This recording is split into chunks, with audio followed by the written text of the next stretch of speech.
പിണറായി വിജയന് ക്ഷമ ചോദിക്കാൻ അറിയാവോ? അങ്ങനെ പിണറായി വിജയൻ അത് സമ്മതിക്കത്തില്ല എന്ന് മാത്രമല്ല, ഒരിക്കലും സമ്മതിക്കത്തില്ല എന്ന് ഉറപ്പാണ്.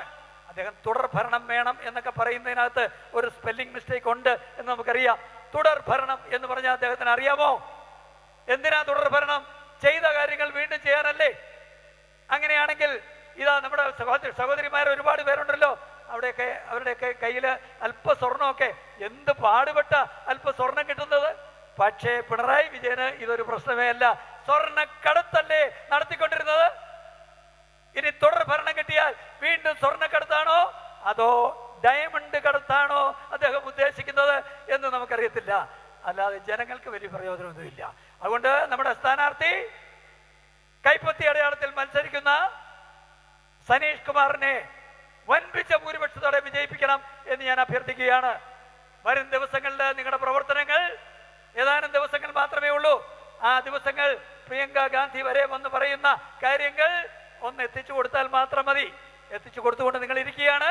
അത് കൂടുതൽ ശക്തമായിട്ട് എത്തട്ടെ എന്ന് ഞാൻ പ്രാർത്ഥിക്കുന്നു. നമ്മുടെ കൊടുങ്ങല്ലൂർ സ്ഥാനാർത്ഥി ഉൾപ്പെടെയുള്ള മറ്റ് സ്ഥാനാർത്ഥികളും കൂടിയുണ്ട്. അവരെയും വൻപിച്ച ഭൂരിപക്ഷത്തോടെ നിങ്ങൾ വിജയിപ്പിക്കണം എന്ന് അഭ്യർത്ഥിച്ചുകൊണ്ട് നിങ്ങൾക്ക് ഏവർക്കും പ്രത്യേകമായ നന്ദി രേഖപ്പെടുത്തിക്കൊണ്ട് ഞാൻ എൻ്റെ വാക്കുകൾ അവസാനിപ്പിക്കുന്നു. എല്ലാവർക്കും നന്ദി, നമസ്കാരം. നമ്മുടെ പ്രിയപ്പെട്ട പ്രിയങ്കാജി ഏതാനും നിമിഷങ്ങൾക്ക് ഇവിടെ എത്തിച്ചേരും. അതിനു മുമ്പ് നമുക്ക് മറ്റൊരു അതിഥി എന്ന് ഞാൻ പറയുന്നില്ല, ശ്രീ സനീഷ് കുമാറിനോടൊപ്പം വിജയിച്ച് കേരള നിയമസഭയിൽ കൊടുങ്ങല്ലൂരിനെ പ്രതികരിച്ച് പോകാൻ പോകുന്ന നമ്മുടെ പ്രിയങ്കരനായ ജാക്സൺ ഇവിടെ എത്തിച്ചേർന്നിട്ടുണ്ട്. ആ ജാക്സൺ നിങ്ങളോട് സംസാരിക്കും. ഇവിടെ വന്നിരിക്കുന്ന സഹപ്രവർത്തകന്മാരുടെ എനിക്ക് അഭ്യർത്ഥനയുണ്ട്. നമ്മളുടെ ചാലക്കുടിക്കാരാണ്. തൊട്ടടുത്ത് അപ്പുറത്ത് നമ്മുടെ അന്നമനട തൊട്ട് നമ്മുടെ കൊടുങ്ങല്ലൂർ നിയോജകമണ്ഡലമാണ്. ആ കൊടുങ്ങല്ലൂർ നിയോജകമണ്ഡലത്തിൽ നിങ്ങളുടെ ബന്ധുക്കളുണ്ട്, സ്വന്തക്കാരുണ്ട്, പരിചയക്കാരുണ്ട്. സനീഷ് കുമാറിനെ വിജയിപ്പിക്കുന്നതിന് വേണ്ടി നിങ്ങൾ പരിശ്രമിക്കുന്നതോടൊപ്പം തന്നെ നിങ്ങളുടെ എല്ലാ കഴിവും സ്വാധീനവും സഹായവും പ്രിയങ്കരനായ ശ്രീ ജാക്സന് നൽകി ആരാധ്യനായ ശ്രീ കെ കരുണാകരൻ പ്രതികരിച്ച മാള ഉൾപ്പെടെയുള്ള കൊടുങ്ങല്ലൂരിൽ നിന്നും അദ്ദേഹത്തിൻ്റെ പിൻഗാമിയായി ശ്രീ ജാക്സനെ വിജയിപ്പിക്കണം എന്ന് അഭ്യർത്ഥിച്ചുകൊണ്ട് ശ്രീ ജാക്സനെ ഞാൻ രണ്ട് വാക്ക് സംസാരിക്കുന്നതിന് വേണ്ടി ക്ഷണിക്കും.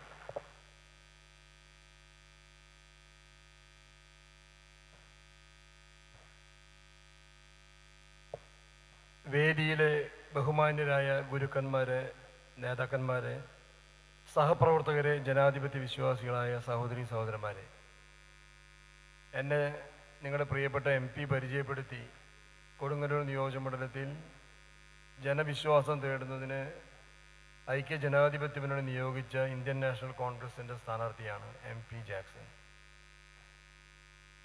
ഇവിടെ വരാനും നിങ്ങളെ കാണാനും സാധിച്ചതിൽ ഉള്ള ആഹ്ലാദം ഞാൻ ആദ്യമേ പങ്കുവയ്ക്കുകയാണ്. ചാലക്കുടിയിൽ ധാരാളം വരാനും നിങ്ങളെയൊക്കെ കുറേയൊക്കെ കാണാനും സാധിച്ചിട്ടുള്ള ഒരു വ്യക്തി എന്ന നിലയിൽ ചാലക്കുടിയുമായിട്ട് നല്ല ആത്മബന്ധം എനിക്കുണ്ട് എന്നുള്ളതൊരു യാഥാർത്ഥ്യമാണ്.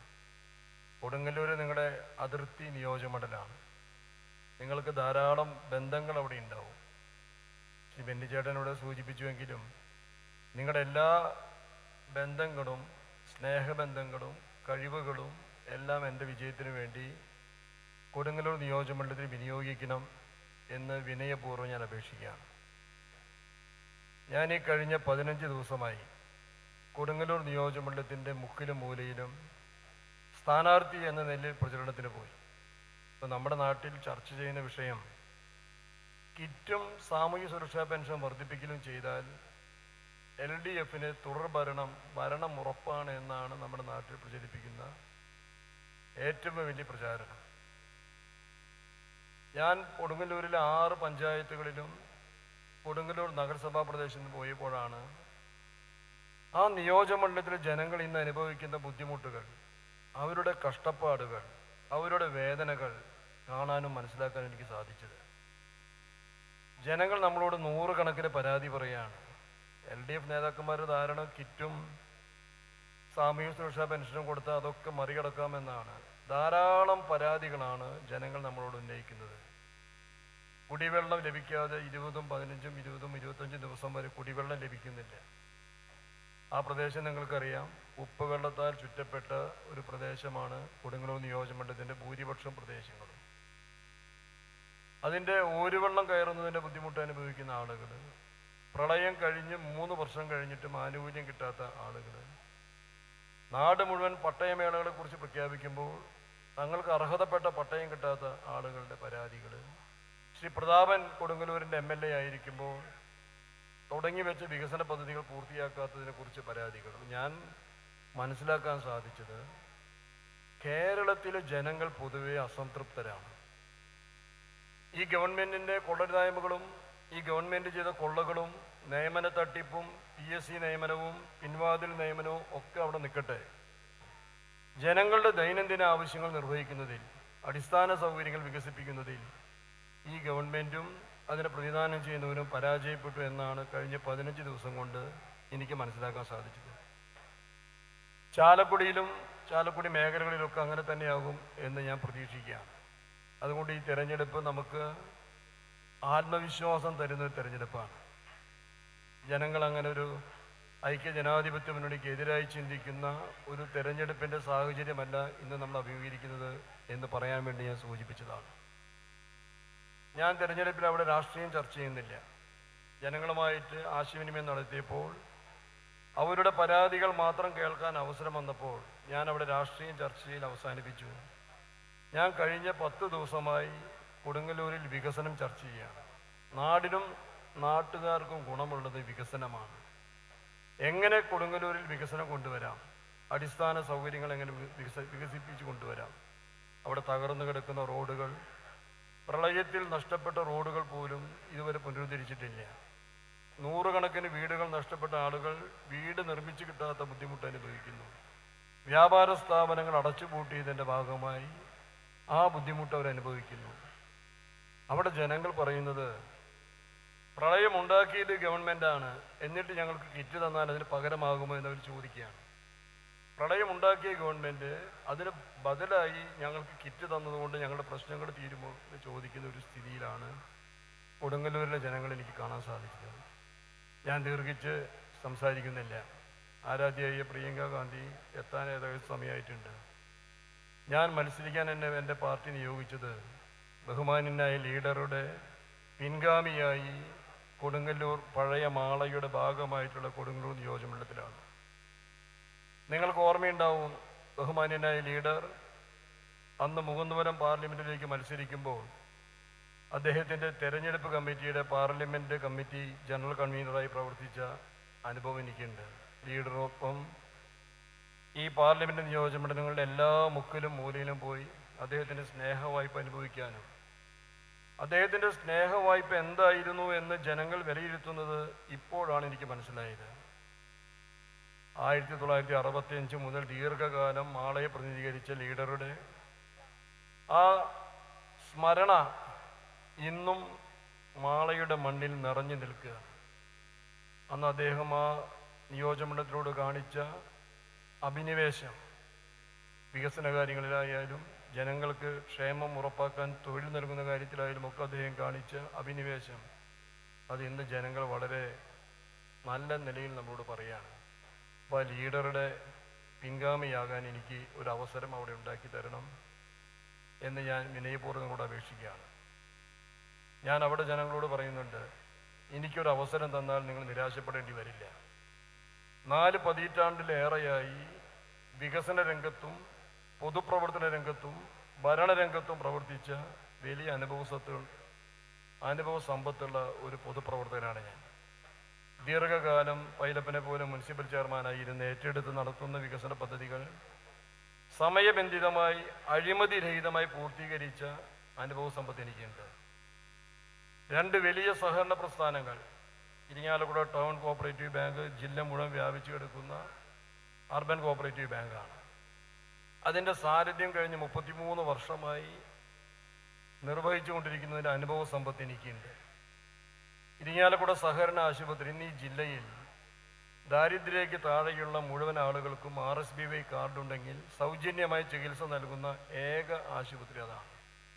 അത് നൽകുന്ന 250 കിടക്കകളുടെ സൗകര്യം അത് നൽകിയ അനുഭവ സമ്പത്ത് എനിക്കുണ്ട്. ആ അനുഭവ സമ്പത്താണ് എനിക്ക് ആത്മവിശ്വാസം തരുന്നത്. ഏത് വികസന പ്രവർത്തനങ്ങളും ഏറ്റെടുത്താൽ സാധാരണ രാഷ്ട്രീയക്കാരുടെ പോലെ വികസനത്തിന് പണം തടസ്സമാണ് എന്ന് ഇതുവരെ മനസ്സിലാക്കാത്ത ഒരാളാണ് ഞാൻ. ഏത് വികസന പദ്ധതികളും കൃത്യമായി രൂപം കൊടുത്ത് അത് ശരിയായ രീതിയിൽ കൊണ്ടുപോകാൻ സാധിച്ചാൽ പണം ഇന്ന് നമ്മുടെ നാട്ടിലൊരു തടസ്സമല്ല. ധാരാളം ധനം തരാനുള്ള ഏജൻസികൾ നമ്മുടെ നാട്ടിലുണ്ട്. അതുകൊണ്ട് വികസനം നമുക്ക് നമ്മുടെ നാട്ടിൽ ഉറപ്പുവരുത്താം. ഐക്യ ജനാധിപത്യ മുന്നണി വികസനത്തിൻ്റെ പര്യായമാണ്. ഇടതുപക്ഷ ജനാധിപത്യ മുന്നണി വികസന വിരുദ്ധ മുന്നണിയാണ്. രണ്ട് മുന്നണികൾ തമ്മിലുള്ള വ്യത്യാസം അതാണ്.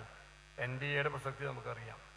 അതുകൊണ്ട് ഞാൻ അവസാനിപ്പിക്കുകയാണ്. എന്നെ സഹായിക്കാൻ നിങ്ങളാൽ കഴിയാവുന്ന എല്ലാ കഴിവുകളും വിനിയോഗിക്കണം എന്ന് സ്നേഹപൂർവ്വം വിനയപൂർവ്വം നിങ്ങളോട് അപേക്ഷിച്ചുകൊണ്ട് എല്ലാ മംഗളങ്ങളും വിഷുവിൻ്റെയും ഈസ്റ്ററിൻ്റെയും നിറഞ്ഞ ആശംസകൾ നേർന്നുകൊണ്ട് ഞാൻ എൻ്റെ വാക്കുകൾ ഉപസംഹരിക്കുന്നു.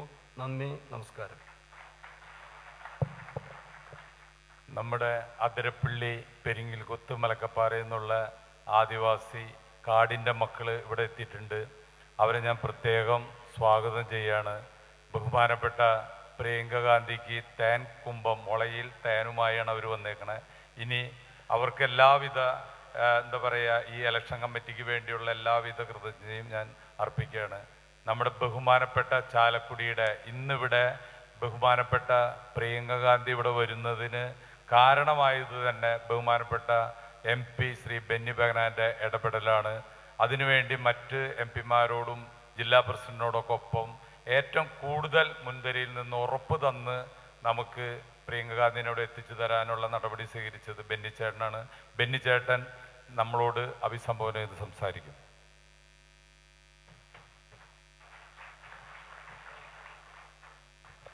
ഈ അധ്യക്ഷ വേദിയിലിരിക്കുന്ന ബഹുമാനരായ UDF നേതാക്കന്മാരെ, പ്രിയങ്കാജിയെ കാണാൻ, ഐക്യദാർഢ്യം പ്രകടിപ്പിക്കാൻ, പിന്തുണ അറിയിക്കാൻ ചാലക്കുടി നിയോജകമണ്ഡലത്തിൻ്റെ വിവിധ ഭാഗങ്ങളിൽ നിന്നും എത്തിച്ചേർന്നിരിക്കുന്ന ബഹുമാനരായ സഹോദരിമാരെ, സഹപ്രവർത്തകന്മാരെ, ആദരണീയരായ ഒട്ടേറെ വ്യക്തികൾ നമ്മുടെ ഈ ക്ഷണം സ്വീകരിച്ച് വെളുത്തിയിട്ടുണ്ട്. നമ്മുടെ സേക്രഡ് ഹാർട്ട് കോളേജിലെ പ്രിൻസിപ്പൽ ആരിൻ സിസ്റ്റർ അടക്കം, അവിടെ നിന്നുള്ള വിദ്യാർത്ഥി സുഹൃത്തുക്കളടക്കം, നേരത്തെ ശ്രീ പൈലപ്പൻ സൂചിപ്പിച്ചതുപോലെ നമ്മുടെ അതിരപ്പള്ളിയിൽ നിന്നും ഉള്ള ആദിവാസി സഹോദരിമാരും സഹോദരന്മാരും അടക്കം ഒട്ടേറെ വ്യക്തികൾ ഈ മംഗളമുഹൂർത്തത്തിൽ നമ്മുടെ പ്രിയങ്കരിയായ നേതാവ്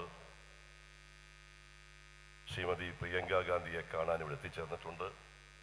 എത്തിച്ചേർന്ന മുഴുവൻ വ്യക്തികളെയും, പ്രിയപ്പെട്ട സഹോദരിമാരെയും സഹോദരന്മാരെയും ഐക്യജനാധിപത്യ മുന്നണിക്ക് വേണ്ടി ഞാൻ നിങ്ങളെ സഹർഷം സ്വാഗതം ചെയ്യുന്നു. ഞാൻ നിങ്ങളെ അഭിവാദ്യം അർപ്പിക്കുകയാണ്. നിങ്ങളുടെ സാന്നിധ്യം ഒരു കാര്യം വ്യക്തമാക്കുന്നു. ചാലക്കുടിയിൽ ഇന്ന് വരെ കാണാത്ത ഒരു ജനക്കൂട്ടമാണ് രാവിലെ ഇവിടെ കാണുന്നത്. ഈ ജനക്കൂട്ടം ഒരു കാര്യം, ഇവിടെ കടന്നു വരുന്ന പ്രിയങ്ക ഗാന്ധിക്കും ഉറപ്പ് കൊടുക്കും എന്ന് വിശ്വസിക്കുന്നു. അതൊന്നും മറ്റൊന്നുമല്ല, 6-ാം തീയതി തെരഞ്ഞെടുപ്പ് കഴിഞ്ഞ് 2-ാം തീയതി വോട്ടെണ്ണി കഴിയുമ്പോൾ ഈ ചാലക്കുടി നിയോജകമണ്ഡലത്തെ പ്രതികരിക്കാൻ പോകുന്നത് സനീഷ് കുമാർ എന്ന വ്യക്തിയായിരിക്കും എന്നതാണ് ഈ ജനസാന്നിധ്യം നൽകുന്ന ഉറപ്പ്. അതുപോലെ തന്നെ ഇവിടെ സംസാരിച്ച നമ്മുടെ പ്രിയങ്കരനായ ശ്രീ ജാക്സണും ഈ തെരഞ്ഞെടുപ്പ് കഴിയുമ്പോൾ അവ കൊടുങ്ങല്ലൂർ നിയോജകമണ്ഡലത്തെ പ്രതികരിച്ച് നിയമസഭയിലെത്തും എന്ന കാര്യം സംശയമില്ല. ഈ തെരഞ്ഞെടുപ്പിൻ്റെ വിവിധങ്ങളായ പ്രാധാന്യത്തെക്കുറിച്ച് വളരെ വിശദമായി സംസാരിക്കേണ്ട ആവശ്യമില്ല എന്നെനിക്കറിയാം. നിങ്ങളുടെ രാഷ്ട്രീയ ബോധവും രാഷ്ട്രീയ പ്രബുദ്ധതയും നിങ്ങളുടെ അറിവും പ്രായോഗികതയും ഈ വരാൻ പോകുന്ന തെരഞ്ഞെടുപ്പിൻ്റെ നാനാവശങ്ങളെക്കുറിച്ച് വിശകലനം ചെയ്യാനും വിലയിരുത്താനും ഒട്ടേറെ പ്രതിസന്ധിയെ നേരിട്ടുകൊണ്ടിരിക്കുന്ന ഒരു കാലയളവിലാണ് പറയേണ്ടി വരും, കണ്ടെത്തേണ്ടി വരും. ചോദ്യങ്ങൾക്ക് ഉത്തരം കണ്ടെത്തുക എന്ന് മാത്രമല്ല,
ഈ ഗവൺമെന്റ് ജനങ്ങളോട് ചെയ്തതെന്താ? ഇവിടെ സൂചിപ്പിച്ചു, അഴിമതിയെക്കുറിച്ച് പറഞ്ഞു, സ്വജനപക്ഷപാതത്തെക്കുറിച്ച് പറഞ്ഞു, അധികാര ദുർവിനിയോഗത്തെക്കുറിച്ച് പറഞ്ഞു, അധികാരത്തിന്റെ പ്രമത്തത കൊണ്ടുകൊണ്ട് ഏകാധിപതിയെപ്പോലെ നടത്തുന്ന ഭരണത്തെക്കുറിച്ച് ഇവിടെ സൂചിപ്പിക്കുകയുണ്ടായി, അക്രമത്തെക്കുറിച്ച് പറഞ്ഞു, കൊലപാതകത്തെക്കുറിച്ച് പറഞ്ഞു, അതുപോലെ തന്നെ ക്രമസമാധാന തകർച്ചയെക്കുറിച്ച് പ്രതിപാദിച്ചു. അതോടൊപ്പം തന്നെ നമുക്കറിയാം കേരളം ഇന്ന് കടുത്ത സാമ്പത്തിക പ്രതിസന്ധിയിലൂടെ മുന്നോട്ട് പോകുന്നു. സ്വാഭാവികമായും വരാൻ പോകുന്ന ഒരു ഗവൺമെന്റിനെ ഈ പ്രതിസന്ധി എങ്ങനെ നമുക്ക് തരണം ചെയ്യാൻ കഴിയും? സാമ്പത്തിക പ്രതിസന്ധി. കേരളത്തിന്റെ പൊതുകടം 5 ലക്ഷം കോടിയാണെന്ന്. കേരളത്തിലെ ജനങ്ങൾക്ക് ശമ്പളം കൊടുക്കാൻ പോലും പണമില്ലാത്ത അവസ്ഥ, വികസന പ്രവർത്തനങ്ങൾക്ക് പോലും പണം നീക്കിവെക്കാൻ കഴിയാത്ത അവസ്ഥ. നമ്മുടെ രാജ്യം സ്വാതന്ത്ര്യം പ്രാപിച്ച് കേരള സംസ്ഥാനം 1957 രൂപീകൃതമായതിനു ശേഷം ഈ 5 വർഷം മുമ്പ് വരെ വിവിധ ഗവൺമെന്റുകൾ കേരള സംസ്ഥാനത്ത് മാറി മാറി ഭരിച്ചപ്പോഴും കേരളത്തിന്റെ പൊതുകടം 1 ലക്ഷം കോടി രൂപയിൽ കൂടുതൽ വർദ്ധിച്ചിട്ടില്ല. പക്ഷേ നിർഭാഗ്യം എന്ന് പറയട്ടെ, കഴിഞ്ഞ 5 വർഷക്കാലമായി ബഹുമാനായ ശ്രീ പിണറായി വിജയൻ ഭരിക്കുന്ന ഈ സംസ്ഥാനത്ത് സാമ്പത്തികമായി 5 ലക്ഷം കോടിയിൽ കൂടുതൽ പൊതുകടം വരുത്തിവെച്ച് ദൂർത്തിന്റെ അഴിമതിയുടെ പാതയിലൂടെ മുന്നോട്ട് പോകുന്ന ഒരു ഗവൺമെന്റ് കാലിയാക്കിയ പൊതുഖജനാവ് ഏറ്റെടുക്കേണ്ട ദൗർഭാഗ്യമാണ് വരാൻ പോകുന്ന ഗവൺമെന്റിന്റെ മുന്നിൽ അവശേഷിക്കുന്ന സത്യം എന്ന് നമുക്കറിയാം. ഈ പ്രതിസന്ധിയിൽ നിന്നും കേരളത്തെ കരകയറ്റാൻ ആർക്ക് കഴിയും എന്ന ചോദ്യമാണ് ഈ തെരഞ്ഞെടുപ്പിന്റെ കാതലായ രാഷ്ട്രീയ പ്രശ്നമെങ്കിൽ ഞാൻ പറയുന്നു, ഈ പ്രതികൂലമായ പ്രതിസന്ധിയിൽ നിന്നും കേരളത്തെ കരകയറ്റാൻ കഴിയുന്നത് ഐക്യജനാധിപത്യ മുന്നണിക്കും ഐക്യജനാധിപത്യ മുന്നണി നേതാക്കന്മാർക്കുമായിരിക്കും. കാരണം ഈ ഗവൺമെന്റ് എന്ത് ചെയ്തു? ഞാൻ ചാലക്കുടിയിൽ നിന്നുകൊണ്ടാണ് സംസാരിക്കുന്നത്. നമ്മുടെ സംസ്ഥാനത്ത് ഈ അടുത്ത കാലഘട്ടത്തിലുണ്ടായ ഏറ്റവും വലിയ പ്രതിസന്ധിയുടെ ദുഃഖമറിഞ്ഞവരാണ് ചാലക്കുടിക്കാർ. ആ പ്രതിസന്ധി പ്രളയമായിരുന്നു. ആ പ്രളയത്തിൽ ചാലക്കുടി മുങ്ങി, ചാലക്കുടിയുടെ പരിസര പ്രദേശങ്ങൾ മുങ്ങി. ആ പ്രളയത്തിൽ ഒട്ടേറെ ദുരന്തങ്ങൾ അനുഭവിച്ച ആളുകൾ ചാലക്കുടിയിലുണ്ട്. ചെറുകിട കച്ചവടക്കാർ, വ്യാപാരികൾ, കൃഷിക്കാർ, തൊഴിലാളികൾ, പാവപ്പെട്ടവർ. പറമ്പിക്കുളം ഡാം മുതൽ താഴേക്കുള്ള എല്ലാ ഡാമുകളും, ഷോളയാർ ഡാമും അപ്പർ ഷോളയാർ ഡാമും എല്ലാം ഒരേ സമയത്ത് തുറന്നുവിട്ട് ചാലക്കുടി പുഴ കരകവിഞ്ഞൊഴുകിയപ്പോൾ സാമാന്യ ബോധമുള്ള ചാലക്കുടിക്കാർക്ക് മനസ്സിലായി ഇത് പ്രകൃതിദത്തമായ ഒരു വെള്ളപ്പൊക്കമല്ല, നേരെ മറിച്ച് അശാസ്ത്രീയമായി ഒരു ഗവൺമെന്റ് കണക്ക് കൂട്ടിയതിന്റെ പേരിൽ മനുഷ്യനിർമ്മിതമായ ഒരു വെള്ളപ്പൊക്കമാണ് ചാലക്കുടിയെ ഗ്രഹിച്ചതെന്നറിയാനുള്ള ബോധ്യം നമുക്കുണ്ടായിരുന്നു. പക്ഷെ പ്രിയപ്പെട്ടവരെ, കേരളം മുങ്ങിയപ്പോൾ, ചാലക്കുടി മുങ്ങിയപ്പോൾ, ചാലക്കുടി പുഴ കരകവിഞ്ഞൊഴുകിയപ്പോൾ നമ്മുടെ രാഷ്ട്രീയ മര്യാദ, നമ്മൾ അത്തരം കാര്യങ്ങളിൽ രാഷ്ട്രീയമായ ആരോപണം ഉന്നയിച്ചില്ല. മുങ്ങിപ്പോയ ചാലക്കുടിയെ, മുങ്ങിപ്പോയ ചാലക്കുടിക്കാരെ, മുങ്ങിയ കേരളത്തെ, മുങ്ങിപ്പോയ കേരളീയരെ എങ്ങനെ രക്ഷിക്കാം എന്നതിനെ കുറിച്ച് ഗവൺമെന്റുമായി രാഷ്ട്രീയമായി അഭിപ്രായ വ്യത്യാസമുണ്ടെങ്കിലും കൈകോർത്ത് പിടിക്കാനുള്ള ജനാധിപത്യ ഈ ഗവൺമെന്റ് പറഞ്ഞു നമുക്ക് പ്രളയാനന്തര കേരളം കെട്ടിപ്പടുക്കണമെന്ന് പറഞ്ഞു. അവിടെയും നമ്മൾ വിവേചനം കാണിച്ചില്ല.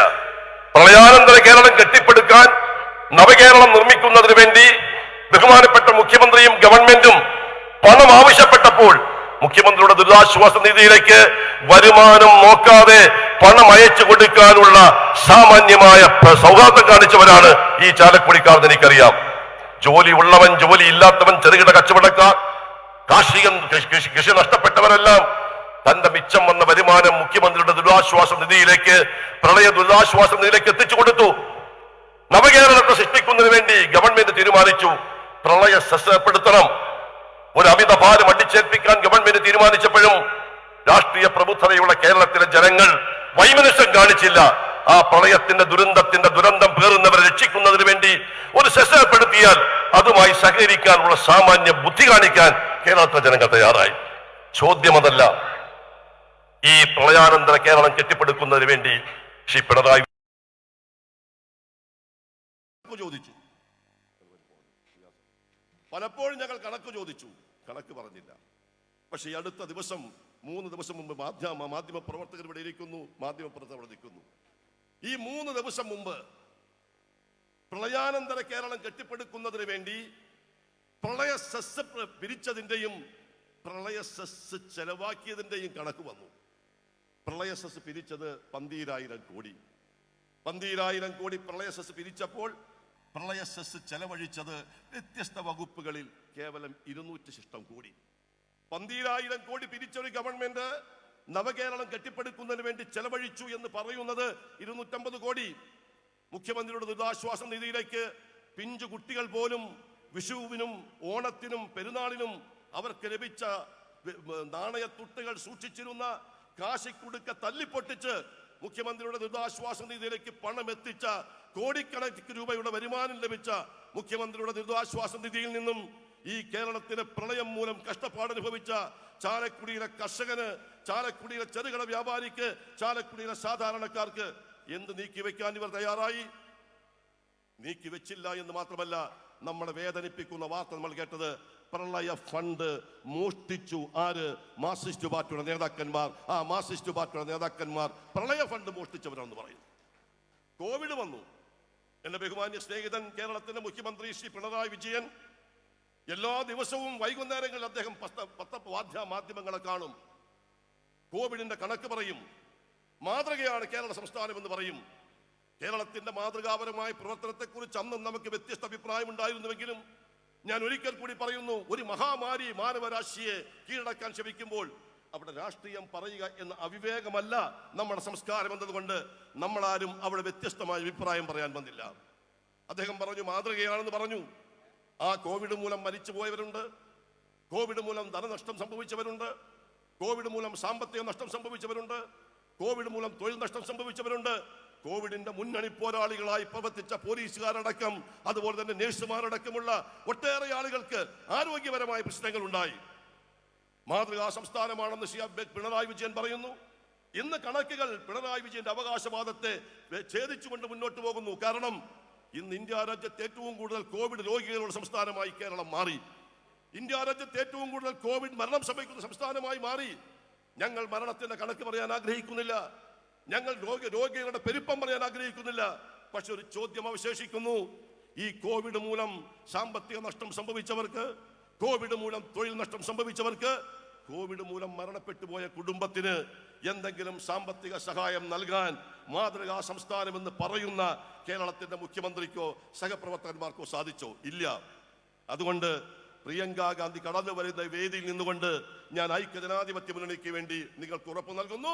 ഐക്യജനാധിപത്യ മുന്നണിയുടെ പ്രഥമ പരിഗണന കഴിഞ്ഞ പ്രളയ കാലഘട്ടത്ത് ദുരിതമനുഭവിച്ചവർക്കും കോവിഡ് കാലഘട്ടത്ത് ദുരിതമനുഭവിച്ചവർക്കും സാമ്പത്തിക സഹായം നൽകുക എന്ന ഉത്തരവാദിത്തമാണ് ഐക്യജനാധിപത്യ മുന്നണി ആദ്യമായി ഏറ്റെടുക്കുന്നത്. കാരണം എന്നാൽ മാത്രമേ ഈ നാടിന്റെ പ്രതിസന്ധി പരിഹരിക്കാൻ കഴിയൂ ഞങ്ങൾ വിശ്വസിക്കുന്നു. അതൊരു വാഗ്ദാനമല്ല, അത് നടപ്പാക്കുമെന്ന ഉറപ്പ് ഞങ്ങൾ നൽകുന്നു. കേരളത്തിലെ ഒട്ടേറെ പ്രശ്നങ്ങളുണ്ട്. ഇപ്പൊ ഈ ഗവൺമെന്റ് അധികാരത്തിൽ വരുന്നതിന് വേണ്ടി ചില ഉറപ്പുകൾ പറയുന്നുണ്ട്. ഏതർത്ഥത്തിലാണ് ഈ ഗവൺമെന്റ് അധികാരത്തിൽ വരുന്നതിന് വേണ്ടി ഉറപ്പ് പറയുന്നത്? എന്റെ ബഹുമാനപ്പെട്ട മാധ്യമ സുഹൃത്തുക്കൾ നിൽക്കുന്നു, നിങ്ങളോടുള്ള അഭിപ്രായ വ്യത്യാസം കൊണ്ടല്ല പറയുന്നത്. ചില മാധ്യമങ്ങൾ ചില സർവേ നടത്തി. ആ സർവേയുടെ അടിസ്ഥാനത്തിലാണ് ഈ ഗവൺമെന്റ് അധികാരത്തിൽ ഉറപ്പെന്ന് പറയുന്നത്. ഞാൻ എൻ്റെ എല്ലാ മാധ്യമ സുഹൃത്തുക്കളോടുമുള്ള ബഹുമാനം കത്തുവച്ചുകൊണ്ട് പറയുന്നു, പണ്ടും പാർലമെന്റ് തെരഞ്ഞെടുപ്പിൽ സർവേ ഉണ്ടായിട്ടുണ്ട്. പാർലമെന്റ് തെരഞ്ഞെടുപ്പിന് മുമ്പ് സർവേ ഉണ്ടായി. അന്ന് പാർലമെന്റ് തെരഞ്ഞെടുപ്പിന്റെ ആദ്യത്തെ സർവേയിൽ ചാലക്കുടിയിൽ ഞാൻ തോക്കുമെന്നാണ് പറഞ്ഞത്. സർവേ റിപ്പോർട്ട് പുറത്തു വന്നപ്പോൾ ഇടതുപക്ഷ മുന്നണിക്കായിരുന്നു സംസ്ഥാനത്ത് മുൻതൂക്കം. അവർ പറഞ്ഞു പാലക്കാട്ട് ശ്രീ ശ്രീകണ്ഠൻ മൂന്നാമതായി പോകും, ശ്രീ പ്രതാപൻ തോക്കും, ശ്രീ കെ മുരളീധരൻ തോക്കും, ശ്രീ ശശി തരൂർ തോക്കും, ശ്രീ ഉണ്ണിത്താൻ തോക്കും, ശ്രീ കെ സുധാകരൻ തോക്കും. അന്നത്തെ സർവേ റിപ്പോർട്ടിൽ എനിക്ക് മാധ്യമ സുഹൃത്തുക്കളുടെ അഭിപ്രായ വ്യത്യാസമില്ല. പക്ഷേ സർവേ റിപ്പോർട്ടിൽ അന്ന് പറഞ്ഞത് കഷ്ടിച്ച് വേണമെങ്കിൽ രാഹുൽ ഗാന്ധി ജയിക്കുമെന്നാണ്.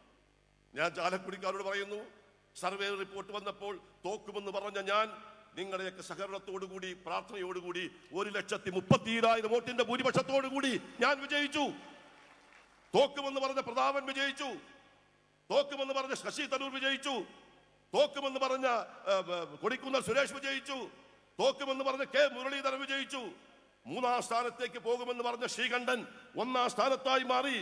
4ാം സ്ഥാനത്തേക്ക് പോകുമെന്ന് പറഞ്ഞ ശ്രീ ഉണ്ണിത്താൻ 1ാം സ്ഥാനത്തേക്കായി മാറി. കഷ്ടിച്ച് രക്ഷപ്പെടും എന്ന് പറഞ്ഞ രാഹുൽ ഗാന്ധി അഭിമാനത്തോടുകൂടി പറയുന്നു 5 ലക്ഷം വോട്ടിന്റെ ഭൂരിപക്ഷത്തോടുകൂടി അവിടെ ജയിച്ചു. അപ്പൊ സർവേ റിപ്പോർട്ടാണോ? കൂടുതൽ സീറ്റുകൾ LDF എന്ന് പറഞ്ഞു, കുറച്ച് സീറ്റ് UDF എന്ന് പറഞ്ഞു. യഥാർത്ഥ റിപ്പോർട്ട് പുറത്തു വന്നു, ഫലപ്രഖ്യാപനം. ആ ഫലപ്രഖ്യാപനം പുറത്തു വന്നപ്പോൾ എന്നുണ്ടായി? 19 UDF, ഒരു LDF. അതുകൊണ്ട് സർവേ റിപ്പോർട്ടിന്റെ അടിസ്ഥാനത്തിൽ രാഷ്ട്രീയ ബോധമുള്ള, ചിന്താഗതിയുള്ള ഞങ്ങളുടെ വോട്ടുകൾ പോകുമെന്ന് വിശ്വസിക്കുന്നില്ല. പിന്നെ ഒരു നന്ദി വേണമെങ്കിൽ പറയുന്നു, ഞങ്ങളുടെ പ്രവർത്തനം കുറച്ചുകൂടി കാര്യക്ഷമമാക്കാൻ വേണ്ടിയാണ് അത്തരത്തിലുള്ള സർവേ റിപ്പോർട്ട് വന്നാൽ അതിൽ ഞങ്ങൾ സ്വാഗതം ചെയ്യാൻ തയ്യാറാണെന്ന് കൂടി സൂചിപ്പിക്കുന്നു. പക്ഷെ യഥാർത്ഥ റിപ്പോർട്ട് വരും. പ്രിയങ്കാ ഗാന്ധി വരുന്ന സ്റ്റേജിൽ വെച്ചുകൊണ്ട് ഞാൻ പറയുന്നു, യഥാർത്ഥ റിപ്പോർട്ട് വരും. എന്നാൽ ഇപ്പൊ ഞാൻ ചോദിക്കട്ടെ, ഇവിടെ ഇത്രയും പേര് ഇരിപ്പുണ്ടല്ലോ, ഈ സർവേക്കാരെങ്കിലും നിങ്ങളോട് ചോദിച്ചോ? നിങ്ങളെ കണ്ടോ? നിങ്ങൾ അന്വേഷിച്ചോ? റിപ്പോർട്ടിന്റെ വിശ്വസനീയതയെ ഞാൻ ചോദ്യം ചെയ്യുന്നില്ല, പക്ഷെ റിപ്പോർട്ടിന്റെ പ്രായോഗികത തെറ്റായിരുന്നു എന്ന് ചൂണ്ടിക്കാണിക്കുന്നു. റിപ്പോർട്ട് വരും. 8-ാം തീയതി യഥാർത്ഥ സർവേ നടക്കുന്നത്, 6-ാം തീയതി. ആ സർവേ റിപ്പോർട്ട് പുറത്തു വരാൻ പോകുന്നത് മെയ് 2-ാം തീയതിയാ. ആ റിപ്പോർട്ട് വരുമ്പോൾ ഞാൻ ഒരിക്കൽ കൂടി ആത്മാഭിമാനത്തോട്, ആത്മവിശ്വാസത്തോടു കൂടി പറയുന്നു, ആ റിപ്പോർട്ട് വരുമ്പോൾ ചാലക്കുടിയിൽ വിജയിക്കാൻ പോകുന്നത് ശ്രീ സനീഷ് കുമാർ ജോസഫ് തന്നെയായിരിക്കും, ഒരു സംശയവും വേണ്ട. കേരളത്തിൽ അധികാരത്തിൽ വരാൻ പോകുന്നത് ഐക്യജനാധിപത്യ മുന്നണിയായിരിക്കും. കാരണം എന്താ? ഈ ഗവൺമെന്റിന്റെ ഭരണ പരാജയമാണ് ഈ തെരഞ്ഞെടുപ്പിൽ ജനങ്ങൾ വിലയിരുത്തുന്നത്. എന്റെ മുന്നിൽ സഹോദരിമാരിയ്ക്കുന്നു. ഞാൻ ചോദിക്കട്ടെ, നിങ്ങളോട് ഈ ഗവൺമെന്റ് പറഞ്ഞത് എന്താ? എല്ലാം ശരിയാക്കുമെന്ന് പറഞ്ഞപ്പോൾ കേരളത്തിലെ ഇടതുപക്ഷ മുന്നണി ഗവൺമെന്റ് ഈ കഴിഞ്ഞ കാലഘട്ടങ്ങളിൽ സഹോദരിമാരോട് പറഞ്ഞത് സ്ത്രീ സുരക്ഷ ഉറപ്പാക്കുമെന്നാണ് പറഞ്ഞത്. ഞങ്ങൾ വിവാദത്തിനല്ല, ഞങ്ങൾ വസ്തുതകൾ നിരത്തി വെച്ച് സംസാരിക്കുന്നു. സ്ത്രീ സുരക്ഷ കേരളത്തിൽ ഉറപ്പാണ്. ഇന്ന് കേരളത്തിൽ, ഇന്ത്യ രാജ്യത്ത് ഏറ്റവും കൂടുതൽ സ്ത്രീകൾ ആക്രമിക്കപ്പെടുന്നത്, അപമാനിക്കപ്പെടുന്നത്, പീഡിപ്പിക്കപ്പെടുന്നത് എവിടെയാ? ഈ കൊച്ചു കേരളത്തിൽ. വേണ്ട, കൊച്ചു കുട്ടികളുടെ സ്ഥിതി എന്താ? ഉത്തരേന്ത്യയുടെ പ്രാന്തപ്രദേശങ്ങളിൽ നരാധനന്മാർ പിഞ്ചു കുട്ടികളുടെ കഴുത്ത് ഞെരിച്ചു കൊന്ന് പീഡിപ്പിച്ച് കൊലപ്പെടുത്തി ചുട്ടരിക്കുമ്പോൾ രാഷ്ട്രീയ പ്രബുദ്ധതയുള്ള കേരളത്തിന്റെ മനസാക്ഷി ഉത്തരേന്ത്യയിൽ നടക്കുന്ന കാടത്തത്തിനെതിരെ വിരൽ ചൂണ്ടിക്കൊണ്ട് നമ്മൾ അട്ടഹസിക്കുമായിരുന്നു. നിർത്തു ഈ കാടത്തം എന്ന് പറയുമായിരുന്നു. പ്രിയപ്പെട്ടവരെ, ഉത്തരേന്ത്യയുടെ പ്രാന്തപ്രദേശങ്ങളിൽ നമ്മൾ കണ്ടതിനേക്കാൾ ദയനീയവും പൈശാചികവുമായ ശിശുഹത്യ, പീഡനം ഈ കേരളത്തിൽ നടക്കുന്നു. അതിന്റെ തെളിവാണ് വാളയാർ. ഞാൻ പോയിട്ടുണ്ട്, എന്റെ സ്നേഹിതൻ ധനപാലൻ പോയിട്ടുണ്ട്. വാളയാറിൽ ഒരു കുടിലുണ്ട്. ആ കുടിലിന്റെ മുന്നിൽ പ്രിയപ്പെട്ട അമ്മമാരെ 2 പെറ്റിക്കോട്ടുകൾ ഇപ്പോഴും തൂങ്ങിക്കിടക്കുന്നു. 9 വയസ്സായ കുട്ടിയുടെ പെറ്റിക്കോട്ട്, 11 വയസ്സായ കുട്ടിയുടെ പെറ്റിക്കോട്ട്. ആ പെറ്റിക്കോട്ടിൽ പതിഞ്ഞ രക്തത്തിന്റെ കറ ഇപ്പോഴും മാഞ്ഞു പോയിട്ടില്ല. ആ പെറ്റിക്കോട്ട് ആരുടേതായിരുന്നു? ആ പെറ്റിക്കോട്ട്, ആ 11 വയസ്സായ കുട്ടിയും 9 വയസ്സായ കുട്ടിയും ധരിച്ച പെറ്റിക്കോട്ടിൽ എങ്ങനെ രക്തക്കറയുണ്ടായി? നരാധനന്മാർ ആ കുടിലിൽ കടന്നു ആ കുട്ടികളെ പീഡിപ്പിച്ച് കഴുത്ത് ഞെരിച്ച് കൊന്നു. അത് കണ്ടു നിന്ന അനുജത്തി വിവരം പുറത്തു വന്നാൽ ഞങ്ങൾ അകത്താക്കുമെന്ന് വിചാരിച്ചുകൊണ്ട് 1 മാസം കഴിഞ്ഞപ്പോൾ വീണ്ടും നരാധനന്മാർ അവിടെ ചെന്നു. ആ 9 വയസ്സായ കുട്ടിയെയും അവർ കഴുത്ത് ഞെരിച്ചു കൊന്നു. കെട്ടി തൂക്കി. ഉത്തരത്തിൽ 3 വർഷമായി. സുരക്ഷിതത്വം ഉറപ്പുവരുത്തുന്ന ശ്രീ വിജയനോട് ചോദിക്കുന്നു, മാർക്സിസ്റ്റ് പാർട്ടിയോട് ചോദിക്കുന്നു, നിങ്ങളുടെ അന്വേഷണം എവിടെ? ഇന്ന് ആ കുട്ടിയുടെ മാതാവ് തല മുണ്ടനം ചെയ്ത് ശാപവാക്കുമായി ശ്രീ പിണറായി വിജയൻ മത്സരിക്കുന്ന ധർമ്മടത്ത് സ്ഥാനാർത്ഥിയായി മാറിയിരിക്കുന്നു. ജയിക്കാൻ വേണ്ടിയല്ല, ചോദ്യങ്ങൾ ചോദിക്കാൻ. എന്തിനു വേണ്ടി ചോദ്യങ്ങൾ? എന്റെ കുട്ടിയെ കൊന്നത് ആരാണ് എന്നതല്ല, എന്റെ കുട്ടിയെ കൊന്ന കശ്മലന്മാരെ സഹായിച്ചത് ആരാണ് എന്ന ചോദ്യമാണ് ചോദിക്കുന്നത്. ആ 2 കുട്ടികളെ കൊലപ്പെടുത്തി 3 വർഷം കേരളത്തിൽ അന്വേഷിച്ചു ശ്രീ പിണറായി വിജയന്റെ പോലീസ്. ക്ഷമിക്കണം, ഇവിടെ നിൽക്കുന്ന ഒരു പോലീസുകാരുടെ അഭിപ്രായ വ്യത്യാസമല്ല. പക്ഷെ കുറ്റവാളിയെ കണ്ടെത്തിയില്ല. അവസാനം കോടതിയിൽ പോയി. ബഹുമാനപ്പെട്ട സുപ്രീം കോടതി പറഞ്ഞു അത് CBI കൊണ്ട് അന്വേഷിക്കണം. സുപ്രീം കോടതി CBI കൊണ്ട് അന്വേഷിക്കണമെന്ന് മാത്രമല്ല പറഞ്ഞത്, ആ കേസ് അന്വേഷണത്തിൽ കൃത്രിമം കാണിച്ച ഒരു പോലീസ് ഉദ്യോഗസ്ഥൻ ഉണ്ടായിരുന്നു. ആ കൊലയാളികളെ രക്ഷപ്പെടുത്തിയവൻ, അവന്റെ പേരിൽ നടപടി സ്വീകരിക്കണമെന്ന് സുപ്രീം കോടതി പറഞ്ഞു. പ്രിയപ്പെട്ടവരെ, പിണറായി വിജയൻ എടുത്ത നടപടി എന്താണെന്നറിയാമോ? ആ കേസിലെ പ്രതികളെ രക്ഷിക്കുന്നതിന് വേണ്ടി അവിഹിതമായി ഇടപെട്ട ആ പോലീസ് ഉദ്യോഗസ്ഥന് IPS റാങ്ക് കൊടുത്ത് അദ്ദേഹത്തെ IG ആക്കി മാറ്റി. സ്വന്തം മക്കളെ കൊലപ്പെടുത്തിയ നരാധനന്മാരെ സഹായിച്ച ആ പോലീസ് ഉദ്യോഗസ്ഥന് IPS റാങ്ക് കൊടുത്ത് IG ആക്കി മാറ്റിയതിന്റെ പ്രതിഷേധമാണ് മുണ്ടനം ചെയ്ത ശിരസുമായി ആ അമ്മയുടെ വേദന ധർമ്മടത്ത് പ്രകടിപ്പിക്കുന്നതെങ്കിൽ എന്റെ മുന്നിലിരിക്കുന്ന അമ്മമാരോട് ഞാൻ ചോദിക്കുന്നു, സഹോദരിമാരോട് ചോദിക്കുന്നു, പിഞ്ചു കുട്ടികളോട് ചോദിക്കുന്നു, ഈ ഗവൺമെന്റ് ആർക്ക് വേണ്ടി ചെയ്യുന്ന ഗവൺമെന്റ്? നമ്മുടെ നാട്ടിൽ ചെറുപ്പക്കാരുണ്ട്. സനീഷ് യുവത്വത്തിന്റെ പ്രതീകമാണ് സനീഷ്. യൂത്ത് കോൺഗ്രസിലൂടെ KSUവിലൂടെ കടന്നു വന്നവരാണ് സനീഷ്. KPCCയുടെ ഭാരവാഹിയാണ് സനീഷ്. നമ്മുടെ നാട്ടിലെ ചെറുപ്പക്കാർ എവിടെ നിൽക്കുന്നു? അവർ തെരുവീതികളിൽ മുട്ടയിലെഴയുന്നു. എന്തുകൊണ്ട്? അവർക്ക് അർഹതയുള്ള ജോലി കിട്ടിയോ? ഇവിടെ ഇരിക്കുന്നു കോളേജ് സ്റ്റുഡൻസ്, അവർ നാളെ പഠിക്കുന്നവരാണ്. കേരളത്തിലെ ചെറുപ്പക്കാരെ കുറിച്ച് അഭിമാനമുണ്ട് ലോകത്തെമ്പാടും. കാരണം ഏറ്റവും കൂടുതൽ ബുദ്ധിശക്തിയുള്ള ചെറുപ്പക്കാരാണ് കേരളത്തിന്റെ യുവത്വം. കർമ്മശേഷിയുള്ളവരാണ് കേരളത്തിന്റെ യുവത്വം. അറിവുള്ളവരാണ്, പഠിച്ചവരാണ്, പരീക്ഷ എഴുതിയവരാണ്, പരീക്ഷ പാസ്സായവരാണ്, PSC ടെസ്റ്റ് അപ്പയർ ചെയ്തവരാണ്, PSC ടെസ്റ്റ് പാസ്സായവരാണ്, ഇന്റർവ്യൂവിന് പോയവരാണ്, ഇന്റർവ്യൂ പാസ്സായവരാണ്, അവർ റാങ്ക് ലിസ്റ്റിൽ പേരുള്ളവരാണ്, അവരാണ് ഉദ്യോഗാർത്ഥികൾ. അങ്ങനെ പഠിച്ച് പാസ്സായ ഉദ്യോഗാർത്ഥികൾ തങ്ങൾക്ക് അർഹതയുള്ള ജോലി നിഷേധിച്ചപ്പോൾ അവർ മുഖ്യമന്ത്രിയുടെ മൂക്കൊരു താഴെ സെക്രട്ടേറിയറ്റിൽ മുട്ടയിലെഴയുന്നു. PSC റാങ്ക് ഹോൾഡേഴ്സ്, പ്രിയപ്പെട്ട സഹോദരിമാരെ, കൊച്ചനുജത്തിമാരെ, നിങ്ങളുടെ സഹോദരിമാരും സഹോദരന്മാരും കേരളത്തിന്റെ തെരുവീതികളിൽ മുഖ്യമന്ത്രിയുടെ മൂക്കിന് താഴെ മുട്ടയിലെഴയുന്നത് അർഹതപ്പെട്ട ജോലി അവർക്ക് കിട്ടിയില്ല എന്നതിന്റെ പരാതി മാത്രമല്ല, അനർഹരായ ആളുകൾ പിൻവാതിലിലൂടെ ജോലി തട്ടിയെടുക്കുന്നു, അതിനുള്ള പ്രതിഷേധം കൂടിയുണ്ട്. പഠിച്ചവന് ജോലിയില്ല, പരീക്ഷ പാസ്സായവന് ജോലിയില്ല, റാങ്ക് ഹോൾഡേഴ്സിന് ജോലിയില്ല, ഡോക്ടറേറ്റ് എടുത്തവന് ജോലിയില്ല, 10ാം ക്ലാസ് പാസ്സാകാത്ത കൃത്രിമ വ്യാജ സർട്ടിഫിക്കറ്റ് കൊണ്ടുവന്ന് കാണിച്ച സ്വപ്ന സുരേഷ് എന്ന് പറയുന്ന കള്ളക്കടത്ത് നായികയ്ക്ക് 3.5 ലക്ഷം രൂപയ്ക്ക് ആര് ജോലി കൊടുത്തു? നമ്മുടെ പ്രിയപ്പെട്ട മുഖ്യമന്ത്രി ശ്രീ വിജയൻ ജോലി കൊടുത്തു. എവിടെ? അദ്ദേഹത്തിന്റെ വകുപ്പിൽ. യുവത്വത്തിന്റെ പ്രതിഷേധം അവിടെയാണ്. യുവത്വത്തിന്റെ ക്രിയാശേഷിയും കർമ്മശേഷിയും പ്രകടിപ്പിക്കുന്ന അവിടെയാണ്.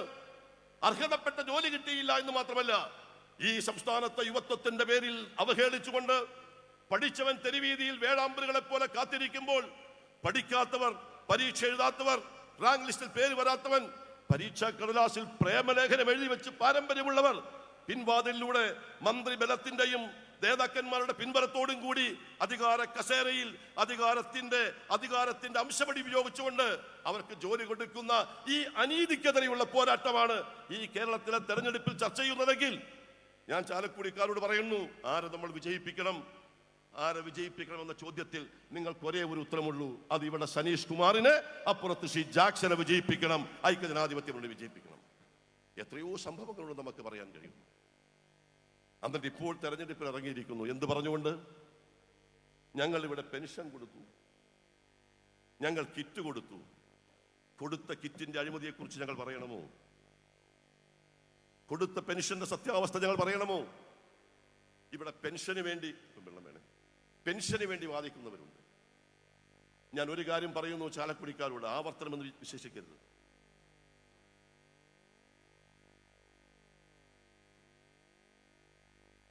കേരളത്തിൽ പെൻഷൻ സാർവത്രികമാക്കിയതാരാ? സാമൂഹ്യക്ഷേമ പെൻഷൻ എന്നത് കേരളത്തിലെ ജനങ്ങൾ അറിഞ്ഞതെവിടെയാണ്? ഉമ്മൻചാണ്ടി മുഖ്യമന്ത്രിയായിരുന്നു ഐക്യജനാധിപത്യ മുന്നണിയുടെ.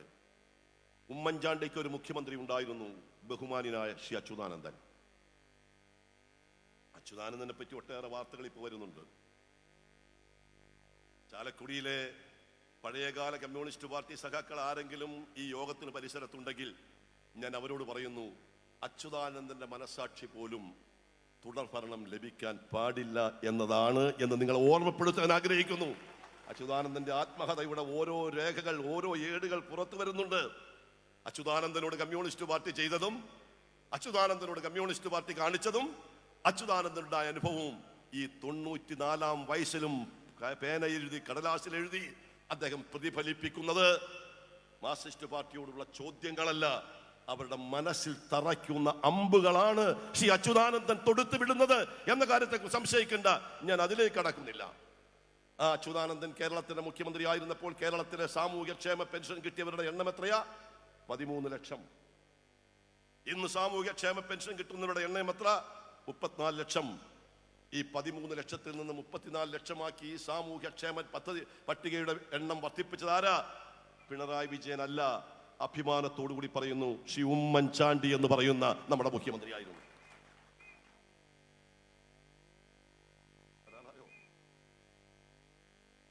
ഇവിടെ നമ്മുടെ പ്രിയങ്ക ഗാന്ധി നമ്മളുടെ ട്രാൻസ്പോർട്ട് സ്റ്റാൻഡ് പരിസരത്തുള്ള എലിപ്പാഡിൽ ലാൻഡ് ചെയ്തു എന്നാണ് വിവരം കിട്ടുന്നത്. ഏതാനും നിമിഷങ്ങൾക്കകം പ്രിയങ്ക ഗാന്ധി എത്തിച്ചേരും. പ്രിയങ്ക ഗാന്ധി എത്തിച്ചേർന്നാൽ പിന്നെ യോഗ നടപടികൾ പ്രിയങ്ക ഗാന്ധി സംസാരിക്കും. പിന്നെ ഞാൻ പിന്നീട് അവസാനിപ്പിച്ചുകൊള്ളാം. അപ്പൊ പെൻഷൻ വർദ്ധിപ്പിച്ചത് ആരാ? 300-400 രൂപ പെൻഷൻ കിട്ടിയിരുന്ന കേരളത്തിൽ ക്ഷേമ പെൻഷൻ 1000 രൂപ വർദ്ധിപ്പിച്ചത് ഉമ്മൻചാണ്ടിയാ. ഇവർ കുറച്ച് വർദ്ധിപ്പിച്ചു. പക്ഷെ ഞങ്ങൾ ഒരു കാര്യം പറയുന്നു, ഇന്നത്തെ പ്രതിസന്ധി നേരിടാൻ ജനങ്ങളുടെ കയ്യിൽ പണമില്ലാതെ വരുമ്പോൾ 1500 രൂപ പെൻഷൻ പോരാ. അതുകൊണ്ടാണ് ഐക്യജനാധിപത്യ മുന്നണി പറയുന്നത് സാമൂഹ്യക്ഷേമ പെൻഷൻ 1500-ൽ നിന്നും 3000-ആക്കി വർദ്ധിപ്പിക്കണമെന്ന് ഞങ്ങൾ പറയുന്നു. പ്രിയങ്കാജി ഇവിടെ വരും. രാഹുൽ ഗാന്ധി വന്നു പോയി കേരളത്തിൽ പലവട്ടം. രാഹുൽ ഗാന്ധിയും പ്രിയങ്ക ഗാന്ധിയും പറയുന്നൊരു കാര്യമുണ്ട്, അത് ന്യായ് പദ്ധതിയെ കുറിച്ച്. എന്താ ന്യായ് പദ്ധതി? ഇന്ത്യയിലെ പാവപ്പെട്ടവന്റെ ജീവിതത്തിന്റെ 2 അറ്റം കൂട്ടിമുട്ടിക്കാൻ ഒരു കുടുംബത്തിന് എത്ര രൂപ വേണ്ടി വരും എന്ന് സാമ്പത്തിക വിദഗ്ധന്മാരുമായി രാഹുൽ ഗാന്ധി നടത്തിയ ചർച്ചയുടെ അടിസ്ഥാനത്തിൽ ഒരു വർഷം 72,000 രൂപയെങ്കിലും വേണം അവന് പ്രാരാബ്ദങ്ങളില്ലാതെ ജീവിക്കാൻ എന്ന് പറഞ്ഞാൽ 6,000 രൂപ ഒരു മാസം വേണം. പ്രിയങ്കാജി വരുന്നത് ഈ സ്റ്റേജിന് മുന്നിൽ നിന്നുകൊണ്ട് നിങ്ങളുടെ MP ആയി നിങ്ങൾ തെരഞ്ഞെടുത്ത ഞാൻ ഒരു കാര്യം നിങ്ങൾക്ക് വാക്ക് നൽകുന്നു, ഐക്യജനാധിപത്യ മുന്നണി അധികാരത്തിൽ വന്നാൽ രാഹുൽ ഗാന്ധി പറയുന്ന, പ്രിയങ്ക ഗാന്ധി നിർദ്ദേശിക്കുന്ന ഒരു മാസം 6,000 രൂപയെങ്കിലും ഒരു പാവപ്പെട്ട കുടുംബത്തിന് കൊടുക്കുന്ന ന്യായ് പദ്ധതി ഞങ്ങൾ നടപ്പാക്കിയിരിക്കും. അപ്പോൾ ഇതൊരു വാഗ്ദാനമല്ലേ എന്ന് ചോദിക്കുന്നവരുണ്ട്. അല്ല, കഴിഞ്ഞ പാർലമെന്റ് തെരഞ്ഞെടുപ്പിന് മുമ്പാണ് രാഹുൽ ഗാന്ധി ഇത് പറഞ്ഞത്. പാർലമെന്റ് തെരഞ്ഞെടുപ്പിൽ നമുക്ക് അധികാരത്തിൽ വരാൻ കഴിഞ്ഞില്ല. പക്ഷെ പാർലമെന്റ് തെരഞ്ഞെടുപ്പ് കഴിഞ്ഞപ്പോൾ മറ്റു ചില സംസ്ഥാനങ്ങൾ തെരഞ്ഞെടുപ്പ് നടന്നു. അവിടെ കോൺഗ്രസ് വിജയിച്ചു.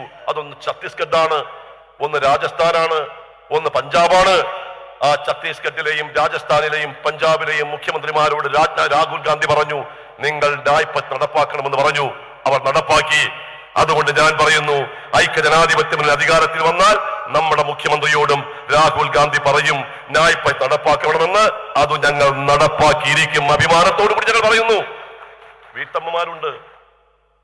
നമ്മുടെ സമൂഹത്തിൽ ഏറ്റവും കൂടുതൽ പണിയെടുക്കുന്നവരാരാ? വീട്ടമ്മമാരാ. അവർക്ക് 8 മണിക്കൂർ ജോലി ബാധകമല്ല. രാവിലെ തുടങ്ങും അവരുടെ പണി 5 മണിക്ക്, അവസാനം രാത്രി 10 മണി കഴിഞ്ഞ് അത്താഴം മൂട്ടി പാത്രം കഴുകി വെച്ച് കുട്ടികളെ ഉറക്കി നമ്മുടെ വീട്ടമ്മമാർ ഉറങ്ങാൻ പോകുമ്പോൾ 10:30 കഴിയും.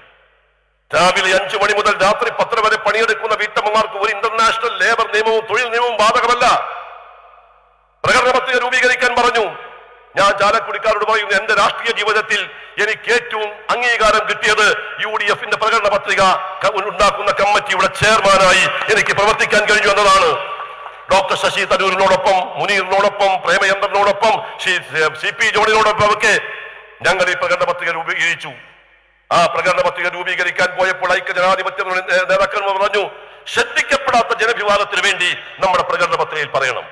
ഞങ്ങൾ അന്വേഷിച്ചപ്പോൾ ആരാലും ശ്രദ്ധിക്കപ്പെടാത്തൊരു വിഭാഗമാണ് നമ്മുടെ വീട്ടമ്മമാർ. പണിയെടുക്കുന്നവർ, പ്രതിഫലം കിട്ടാത്തവർ. അതുകൊണ്ട് പ്രകടന പത്രിക രൂപീകരിച്ച കമ്മിറ്റിയുടെ പ്രവർത്തിക്കാൻ കഴിഞ്ഞ ഒരു വ്യക്തി എന്ന നിലയിൽ ഞാൻ ചാലക്കുടിക്കാരോട് പറയുന്നു, ഐക്യജനാധിപത്യ മുന്നണി ഗവൺമെന്റ് അധികാരത്തിൽ വന്നാൽ രാവിലെ 5 മണി മുതൽ രാത്രി 10 വരെ പണിയെടുക്കുന്ന, മറ്റു വരുമാനങ്ങളില്ലാത്ത 40-നും 60-നും ഇടയ്ക്ക് പ്രായമുള്ള വീട്ടമ്മമാർക്ക് ഒരു മാസം 2000 രൂപ ആനുകൂല്യം കൊടുത്തിരിക്കും ഐക്യജനാധിപത്യ മുന്നണി. അപ്പോൾ ചോദിക്കുന്നു, എന്റെ സ്നേഹിതൻ തോമസ് ഐസക് ചോദിക്കുന്നു, ബഹുമാനരായ മാർക്സിസ്റ്റ് പാർട്ടി നേതാക്കന്മാർ ചോദിക്കുന്നു, ഇതൊക്കെ വാഗ്ദാനമല്ലേ? പണം ഉണ്ടാകുമോ? പണം നമ്മൾ കണ്ടെത്തിയതാ. ക്ഷേമ പ്രവർത്തനത്തിന് പണം ഒരു തടസ്സമല്ല. ഞാൻ പറയുന്നു, ശ്രീ ഉമ്മൻചാണ്ടി കേരളത്തിലെ മുഖ്യമന്ത്രി ആയിരുന്നപ്പോൾ നടത്തിയ ക്ഷേമ പ്രവർത്തനത്തിന് പണം തടസ്സമായിരുന്നില്ല. വാരിക്കോരി കൊടുത്തു ഉമ്മൻചാണ്ടിയുടെ മുഖ്യമന്ത്രിയുടെ ദുരിതാശ്വാസ ഫണ്ടിൽ നിന്നും. ഒരു വെള്ളക്കടലാസിൽ ഒരു രോഗിയുടെ പേരെഴുതി ആ വെള്ളക്കടലാസിൽ രോഗിയുടെ കൈമുദ്ര പതിപ്പിച്ചിട്ടുണ്ടെങ്കിൽ ആ കൈമുദ്ര പതിപ്പിച്ച കടലാസ് അന്ന് മുഖ്യമന്ത്രി ശ്രീ ഉമ്മൻചാണ്ടിയുടെ കയ്യിൽ കിട്ടിയിട്ടുണ്ടെങ്കിൽ അന്ന് അനുവദിച്ചിട്ടുണ്ട് പണം. നിങ്ങൾ അതിൽ പ്രയോജനപ്പെടുത്തിയവരാണ്. ഇവിടെ അവശർക്ക്, ആലംബഹീനർക്ക്, രോഗികൾക്ക്, വിധവകൾക്ക്, വൃദ്ധർക്ക്, വികലാംഗർക്ക്, ബധിരർക്ക്, മൂകർക്ക്, കാഴ്ചശക്തിയില്ലാത്ത ആളുകൾക്ക് അന്ന് നമ്മൾ പണം കൊടുത്തു, ആനുകൂല്യങ്ങൾ കൊടുത്തു, 2 പെൻഷൻ കൊടുത്തു. വിധവാ പെൻഷൻ കിട്ടുന്നവർക്ക് ക്യാൻസർ രോഗികളാണെങ്കിൽ ഇന്ത്യയുടെ ചരിത്ര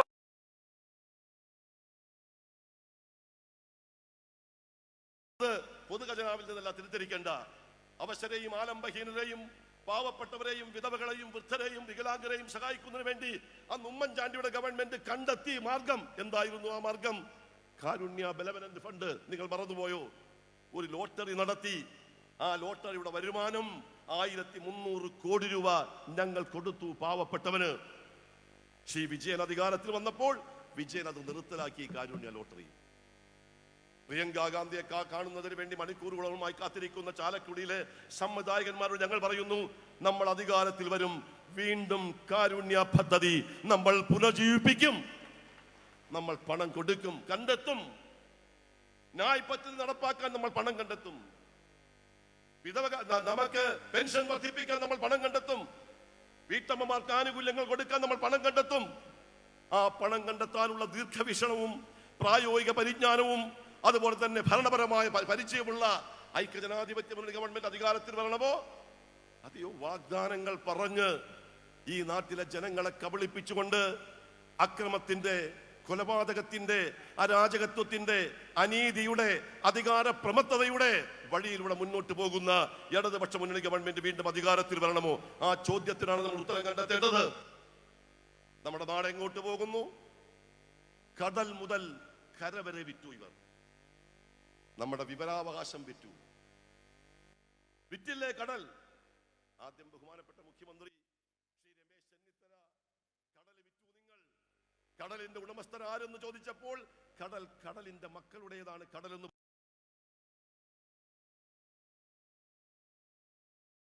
പ്രതിസന്ധി ഘട്ടത്തിൽ പണിയെടുക്കുന്നവർ,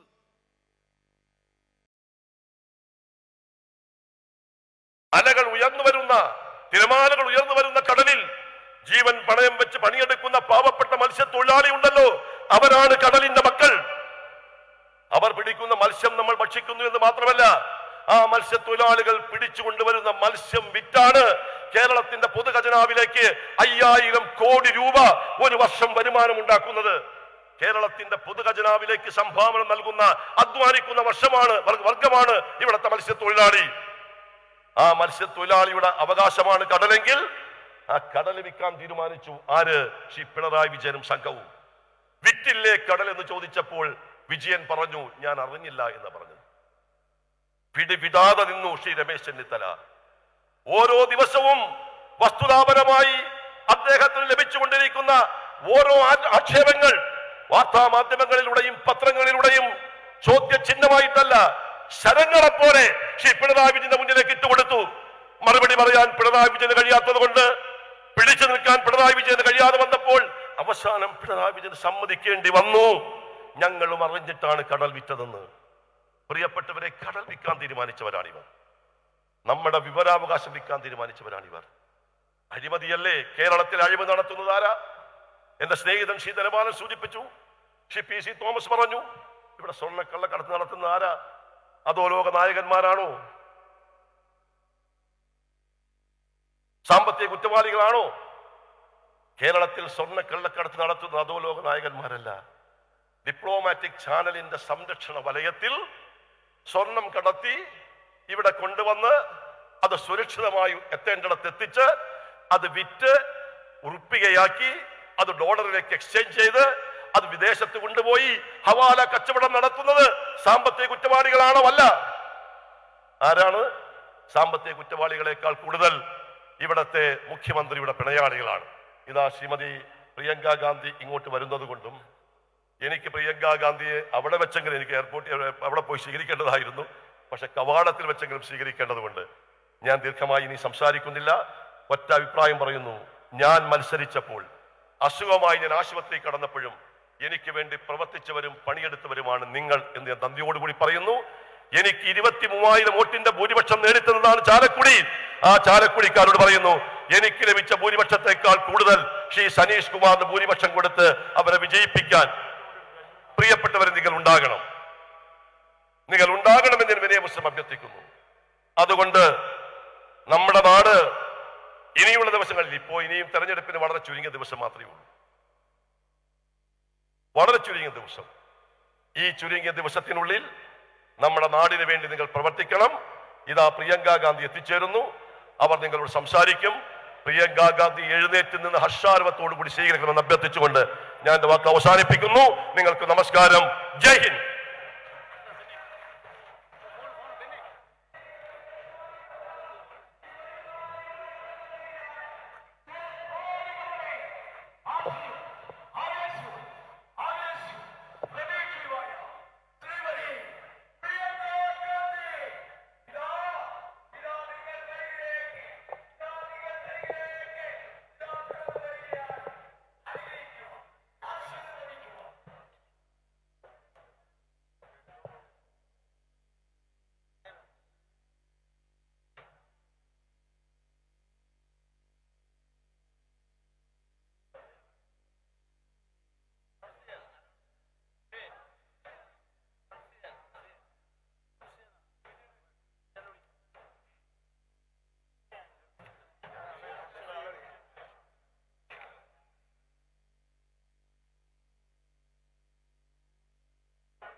പ്രിയപ്പെട്ടവരെ, നമ്മുടെ കോൺഗ്രസിന്റെ കരുത്തായി മാറി, ഇന്ത്യയുടെ കോൺഗ്രസിന്റെ ശക്തിയായി മാറിയ ഓൾ ഇന്ത്യ കോൺഗ്രസ് കമ്മിറ്റിയുടെ ജനറൽ സെക്രട്ടറി ബഹുമാനിയായ ശ്രീമതി പ്രിയങ്ക ഗാന്ധി ചാലക്കുടിയിൽ എത്തിച്ചേർന്നിരിക്കുകയാണ്. ഈ ഹർഷാരവത്തിന് മുൻപിൽ ചാലക്കുടിയിൽ എത്തിച്ചേരുന്നതിന് വേണ്ടി, ഈ ചാലക്കുടിയിലെ നല്ലവരായ വോട്ടർമാരെ നേരിൽ കാണുന്നതിന് വേണ്ടി ബഹുമാന്യനായ ഐക്യ ജനാധിപത്യ മുന്നണിയുടെ പ്രിയങ്കരനായ സ്ഥാനാർത്ഥി സനീഷ് കുമാർ ജോസഫിനെയും കൊടുങ്ങല്ലൂരിലെ പ്രിയങ്കരനായ നമ്മുടെ സ്ഥാനാർത്ഥി MP ജാക്സൺ അവരുകളെയും വിജയിപ്പിക്കണം എന്നാവശ്യപ്പെട്ടുകൊണ്ട് ഐക്യ ജനാധിപത്യ മുന്നണിയുടെ ഒരു നന്മ നിറഞ്ഞ സർക്കാർ ഈ നാട് നന്നാവുന്നതിന് വേണ്ടി, ഈ കേരളത്തിൽ അധികാരത്തിൽ വരണം എന്നാവശ്യപ്പെട്ടുകൊണ്ട് ഐക്യ ജനാധിപത്യ മുന്നണിയുടെ പ്രിയങ്കരായ സ്ഥാനാർത്ഥികളെ വിജയിപ്പിക്കുന്നതിന് വേണ്ടി ഇതാ ഈ കേരളത്തിൽ, ഈ ചാലക്കുടിയുടെ മണ്ണിൽ, പനമ്പള്ളി ഗോവിന്ദമേനോന്റെ മണ്ണിൽ ഐക്യ ജനാധിപത്യ മുന്നണിയുടെ എക്കാലത്തെയും പ്രിയങ്കരിയായ നേതാവ്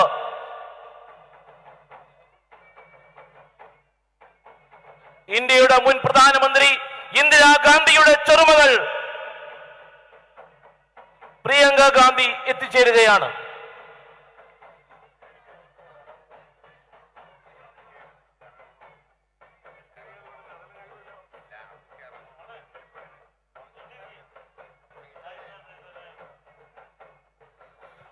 പ്രിയപ്പെട്ടവരെ, ഈ കേരളത്തിൽ ഐക്യ ജനാധിപത്യ മുന്നണിയുടെ ഒരു നന്മ നിറഞ്ഞ ഗവൺമെന്റ് അധികാരത്തിൽ വരുന്നതിന് വേണ്ടി, നാട് നന്നാവുന്നതിന് വേണ്ടി, ഐക്യ ജനാധിപത്യ മുന്നണിയെ വിജയിപ്പിക്കുന്നതിന് വേണ്ടി നമ്മൾ മുന്നോട്ട് വയ്ക്കുന്ന പ്രകടന പത്രികയുടെ ഒട്ടേറെ കാര്യങ്ങൾ ഈ വേദിയിൽ നമ്മളോട് സംവേദിക്കുകയുണ്ടായി ബഹുമാന്യനായ ചാലക്കുടിയുടെ MP.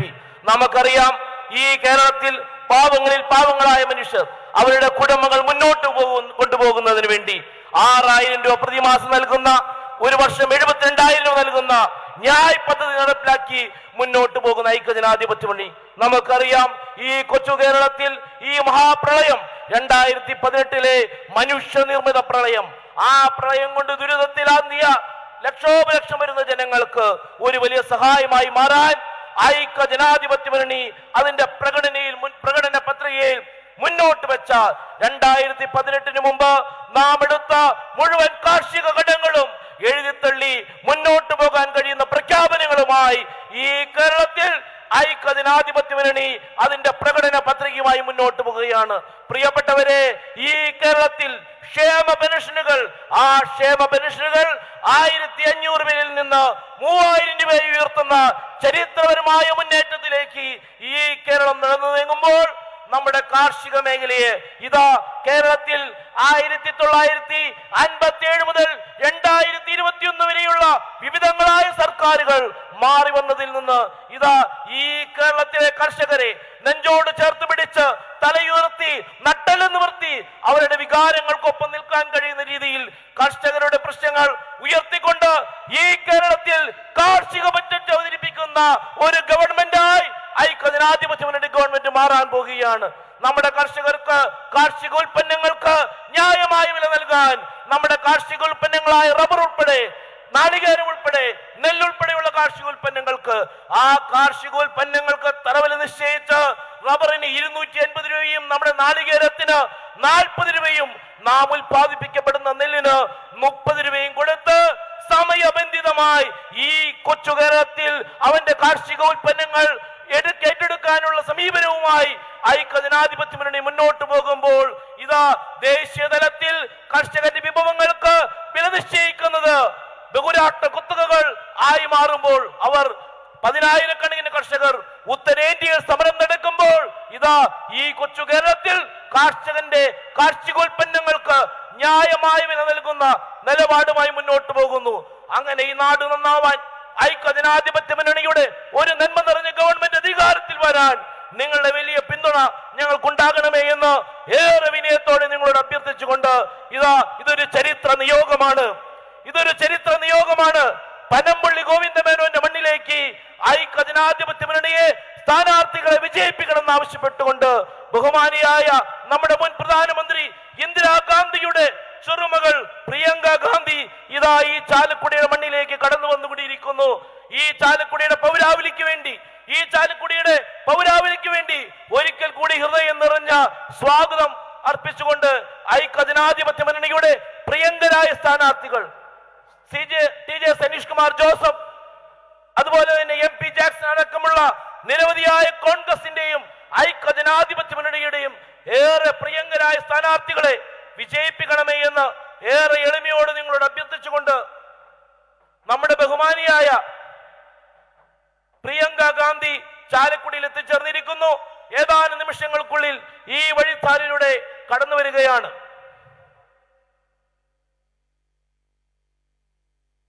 ഇതൊരു ചരിത്ര നിയോഗമാണ്.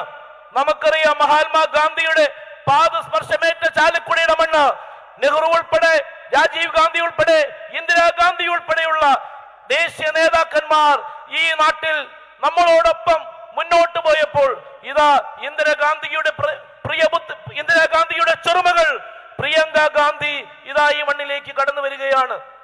നമ്മളെയെല്ലാം നേരിൽ കണ്ട് നമ്മളോട് ഐക്യജനാധിപത്യ മുന്നണിക്ക് അനുകൂലമായ രാഷ്ട്രീയ നിലപാടുമായി നമ്മൾ മുന്നോട്ട് പോകണം എന്നാവശ്യപ്പെട്ടുകൊണ്ട് ചാലക്കുടി പുഴയുടെ ഓരങ്ങളിലൂടെ കടന്നു പോകുന്ന ഈ മണ്ണിൽ ഇതാ ചാലക്കുടിക്കാരന്റെ വികാരങ്ങൾക്കൊപ്പം മുന്നോട്ട് പോകാൻ പനമ്പള്ളി ഗോവിന്ദമേനോന്റെ ഈ മണ്ണിൽ ഐക്യജനാധിപത്യ മുന്നണിയുടെ നേതാക്കന്മാരെ വിജയിപ്പിക്കണം, ഐക്യജനാധിപത്യ മുന്നണിയുടെ നായകന്മാരെ വിജയിപ്പിക്കണം എന്നാവശ്യപ്പെട്ടുകൊണ്ട് ബഹുമാനിയായ ഓൾ ഇന്ത്യ കോൺഗ്രസ് കമ്മിറ്റിയുടെ ജനറൽ സെക്രട്ടറി പ്രിയങ്ക ഗാന്ധി ഇതാ ചാലക്കുടിയുടെ മണ്ണിൽ എത്തിച്ചേർന്നു. ഏതാനും നിമിഷങ്ങൾക്കുള്ളിൽ ഈ വേദിയിൽ നിങ്ങളെ അഭിസംബോധന ചെയ്യുന്നതിന് വേണ്ടി എത്തിച്ചേരും. ഈ കൊച്ചു കേരളത്തിൽ ഐക്യജനാധിപത്യ മുന്നണിയുടെ ഒരു നന്മ നിറഞ്ഞ ഗവൺമെന്റ് അധികാരത്തിൽ വരുവാൻ നമുക്കറിയാം നിരവധിയായ സ്വാന്തനങ്ങളിലേക്ക് മുന്നോട്ട് പോകുന്ന ഒരു ഐക്യജനാധിപത്യ മുന്നണിയുടെ ഗവൺമെന്റ് നമുക്ക് കടന്നു വരേണ്ടതുണ്ട്. നമുക്കറിയാം ആലംബഹീനരായി കണ്ണീര് തുടയ്ക്കാൻ ഈ സാധാരണ കണ്ണീര് തുടയ്ക്കാൻ കഴിയുന്ന ഒരു ഗവൺമെന്റായി ഐക്യജനാധിപത്യ മുന്നണി മാറേണ്ടതുണ്ട്.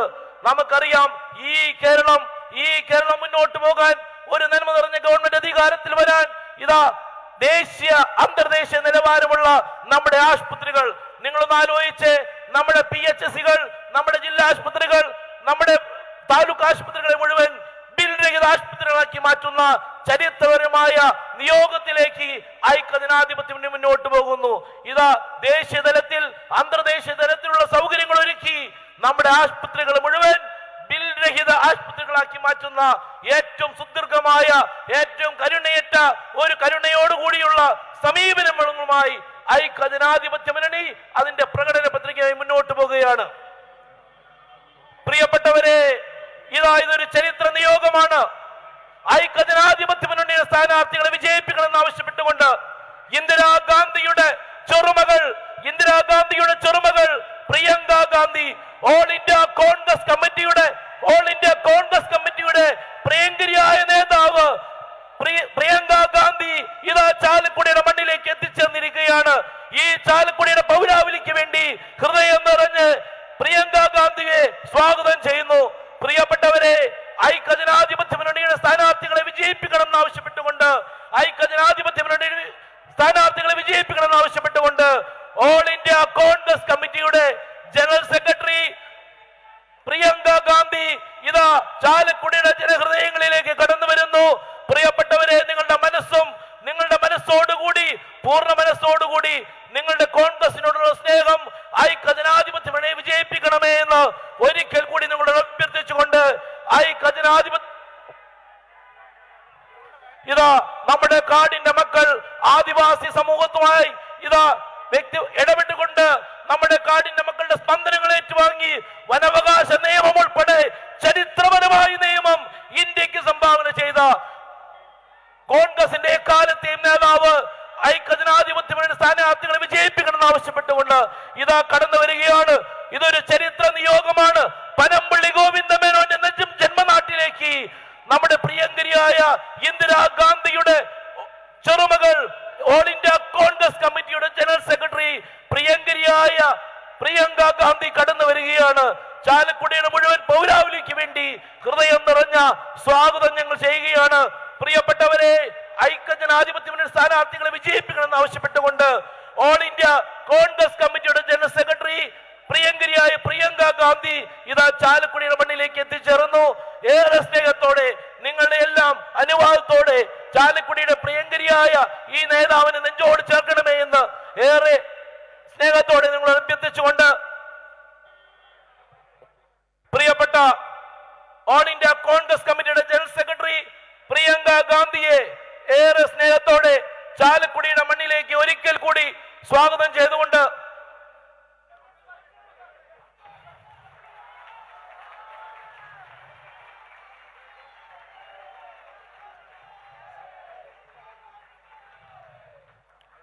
ഓൾ ഇന്ത്യ കോൺഗ്രസ് കമ്മിറ്റിയുടെ ജനറൽ സെക്രട്ടറി പ്രിയങ്ക ഗാന്ധി നമ്മോടൊപ്പം നമ്മളെ കാണാൻ വേദിയിൽ എത്തിച്ചേർന്നിരിക്കുകയാണ്.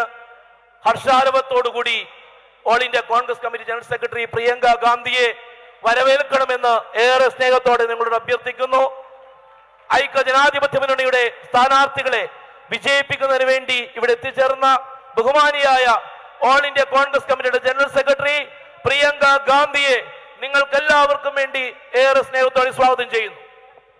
ബഹുമാന്യരെ, നമ്മുടെ പ്രിയപ്പെട്ട പ്രിയങ്കാജി ഇവിടെ എത്തിച്ചേർന്നിട്ടുണ്ട്. എല്ലാവരും സ്ഥലത്തിരിക്കണം. ഈ സ്റ്റേജും ഒന്ന് നമ്മുടെ പ്രിയപ്പെട്ട നേതാവിന് നിങ്ങളുടെ എല്ലാവരുടെയും പേരിൽ ഞാൻ സ്വാഗതം ട്രാൻസ്ലേറ്റ് ചെയ്തിട്ടുണ്ട്.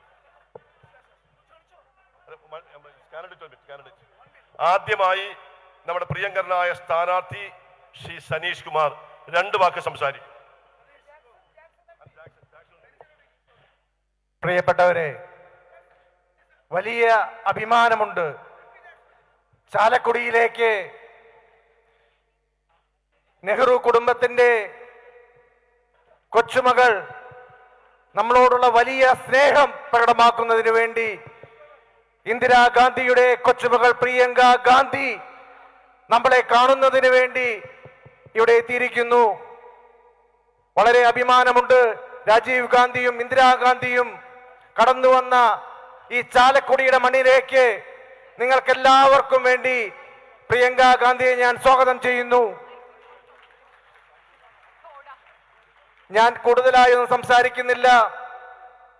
പ്രിയങ്ക ഗാന്ധി എല്ലാ കാര്യങ്ങളും നിങ്ങളോട് സംസാരിക്കും. ചാലക്കുടി കൂടുതൽ കരുത്തോടുകൂടി മുന്നോട്ട് പോകണം.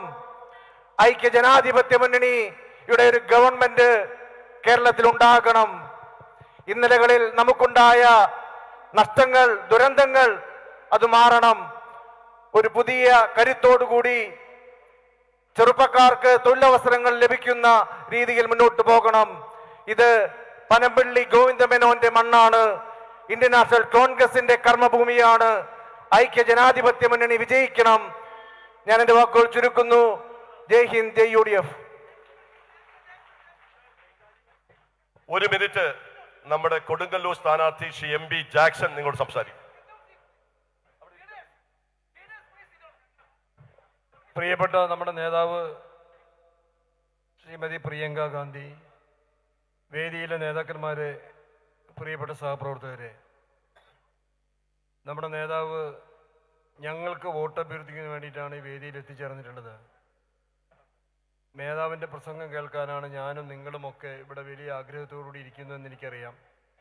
നമുക്ക് നേതാവിൻ്റെ വലിയ പ്രസംഗം നമുക്ക് കേൾക്കാം.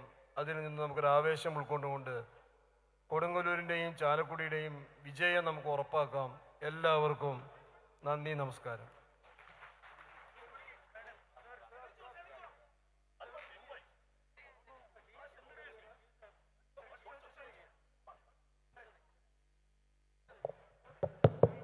ബഹുമാന്യരെ, നമ്മുടെ എല്ലാ നേതാക്കന്മാരും വേദിയിലുണ്ട്.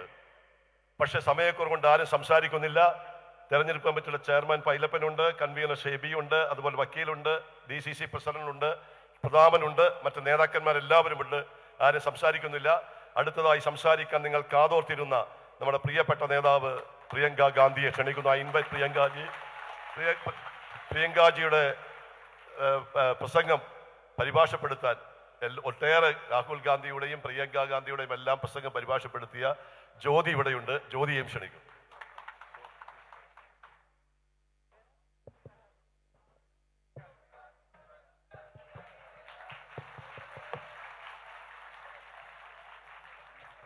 My sisters and brothers, thank you so much for waiting for me. I know I'm a little late and I apologize for that. എന്റെ പ്രിയപ്പെട്ട സഹോദരി സഹോദരന്മാരെ, എനിക്ക് വേണ്ടി നിങ്ങൾ കാത്തിരുന്നതിൽ ഞാൻ നിങ്ങൾക്ക് നന്ദി പറയുന്നു. ഞാൻ കുറച്ചു സമയം താമസിച്ചു പോയി, അതിന് ഞാൻ ആദ്യമായി നിങ്ങളോട് ക്ഷമ ചോദിക്കുകയാണ്. Shri Beni Behanan, Shri TN Pratapan, our candidates, Shri TJ Saish Kumar Joseph and Shri MP Jackson Ji, I welcome all of you to this meeting today. വേദിയിലിരിക്കുന്ന കോൺഗ്രസിന്റെയും UDFന്റെയും നേതാക്കളെ, പ്രിയപ്പെട്ട സ്ഥാനാർത്ഥികളെ, നിങ്ങളെ എല്ലാവരെയും ഈ യോഗത്തിലേക്ക് ഞാൻ സ്വാഗതം ചെയ്യുന്നു. As you know, the Congress party has an old association with Kerala. It was the Congress party in 1921 that first asked for the unified state of Kerala. നിങ്ങൾക്കെല്ലാം അറിയുന്നത് പോലെ കോൺഗ്രസ് പാർട്ടിക്ക് കേരളവുമായിട്ട് വളരെ ദീർഘമായ പഴയ ഒരു ബന്ധമുണ്ട്.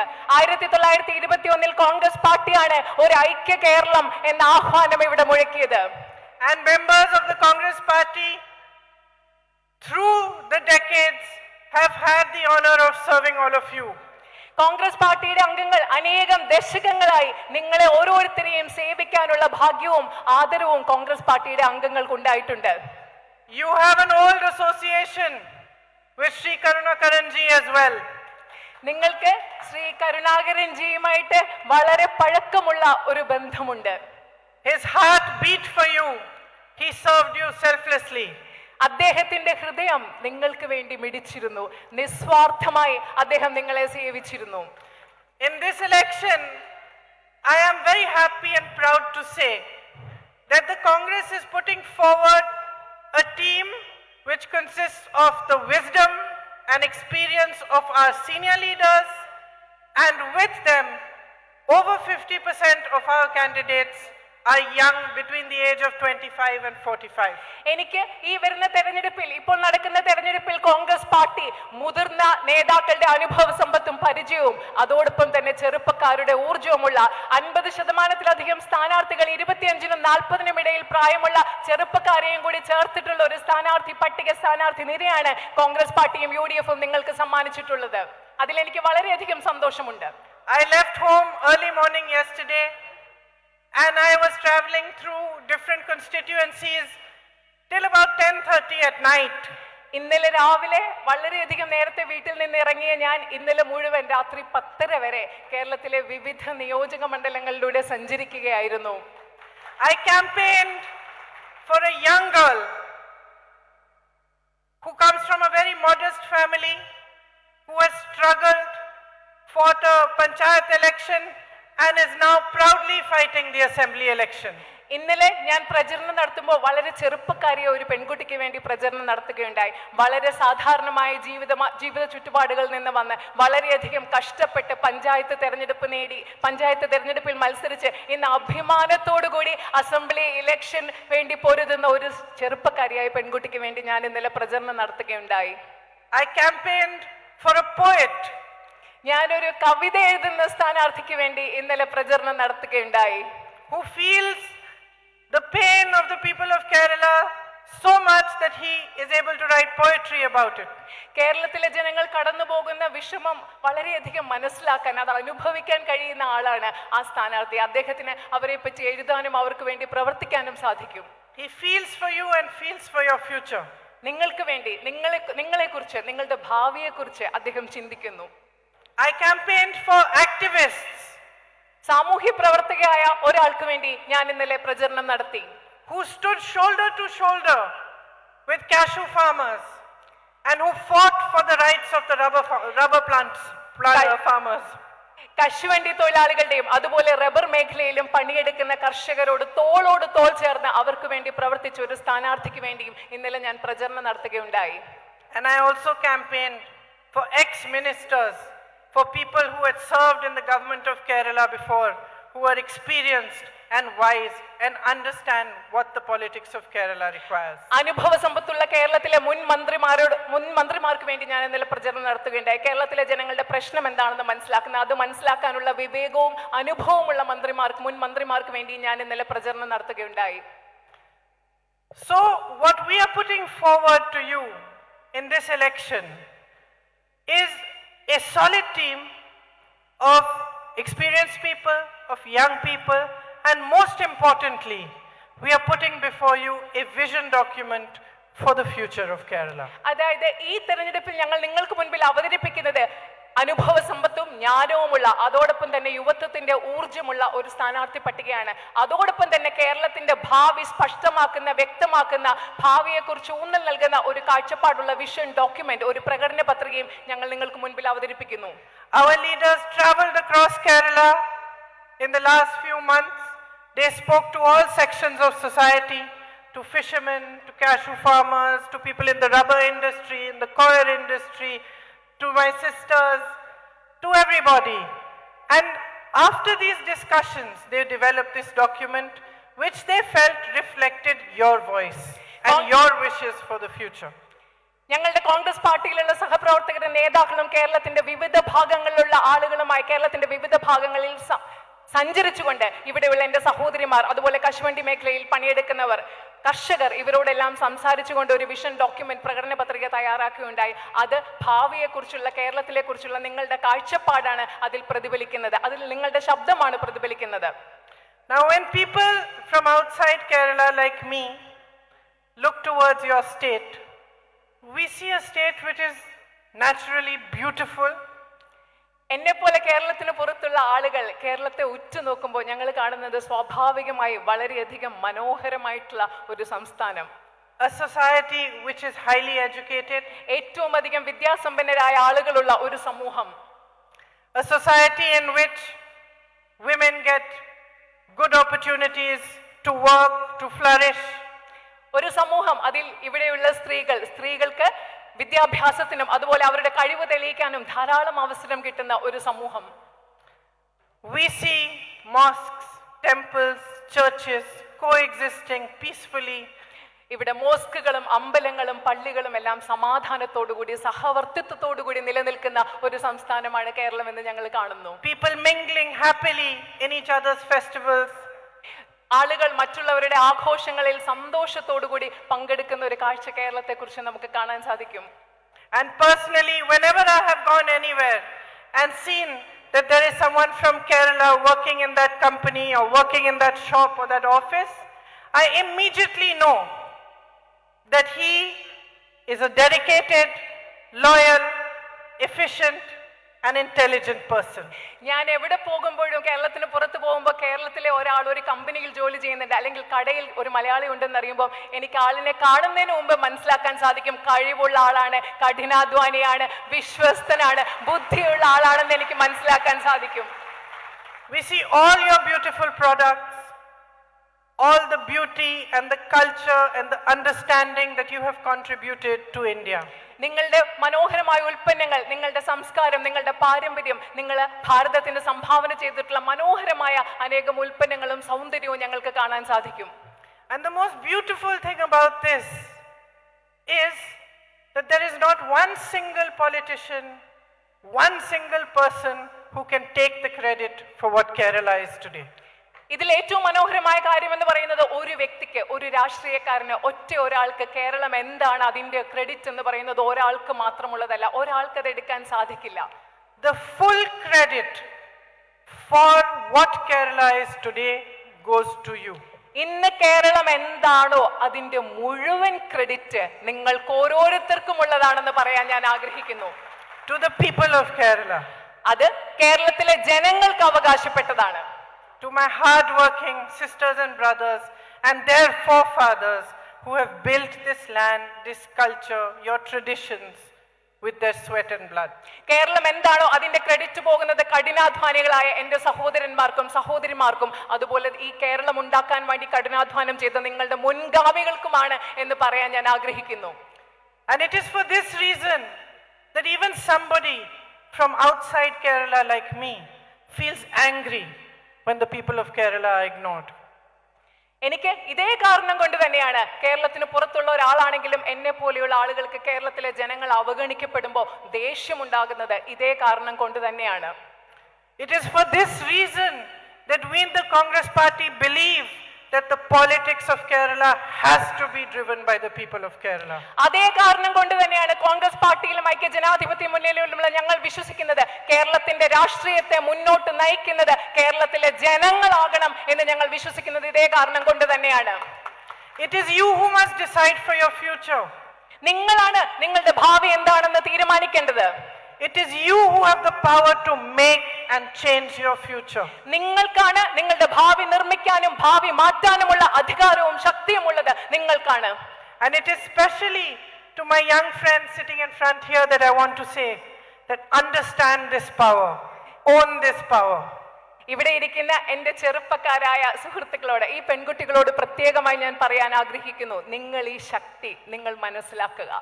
Don't ever allow anyone to distract you from what are the real issues of your election. ഒരിക്കലും ഈ തെരഞ്ഞെടുപ്പിൽ നിങ്ങളുടെ പ്രധാന പ്രശ്നങ്ങൾ എന്താണ്, നിങ്ങളുടെ യഥാർത്ഥ പ്രശ്നങ്ങൾ എന്താണ്, അതിൽ നിന്ന് ശ്രദ്ധ തിരിച്ചുവിടാൻ ഒരിക്കലും നിങ്ങൾ ആരെയും അനുവദിക്കാതിരിക്കുക. Ask them, what is your plan?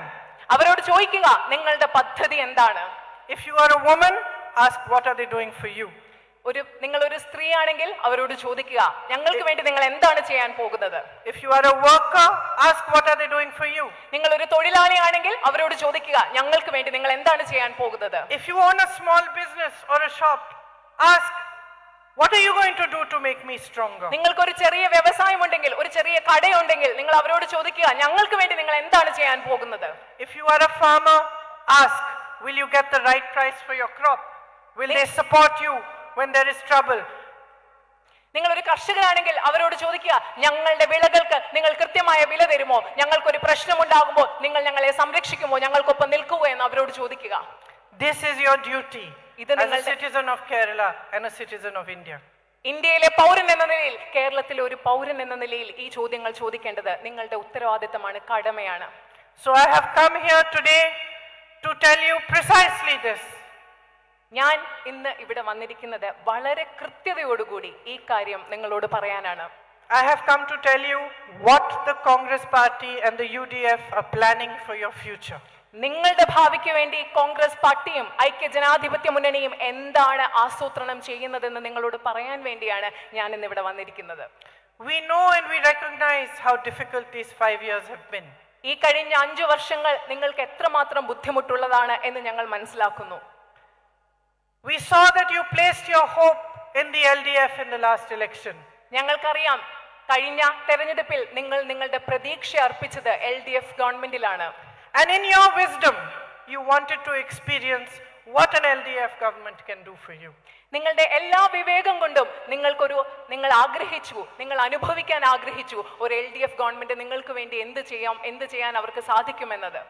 They made promises, one after the other. ഒന്നിനു പുറകെ ഒന്നായി ധാരാളം വാഗ്ദാനങ്ങൾ അവർ നിങ്ങൾക്ക് നൽകുകയുണ്ടായി. They promised you 20 lakh jobs. നിങ്ങൾക്ക് 20 ലക്ഷം തൊഴിലവസരങ്ങൾ നൽകുമെന്ന് അവർ വാഗ്ദാനം ചെയ്തു.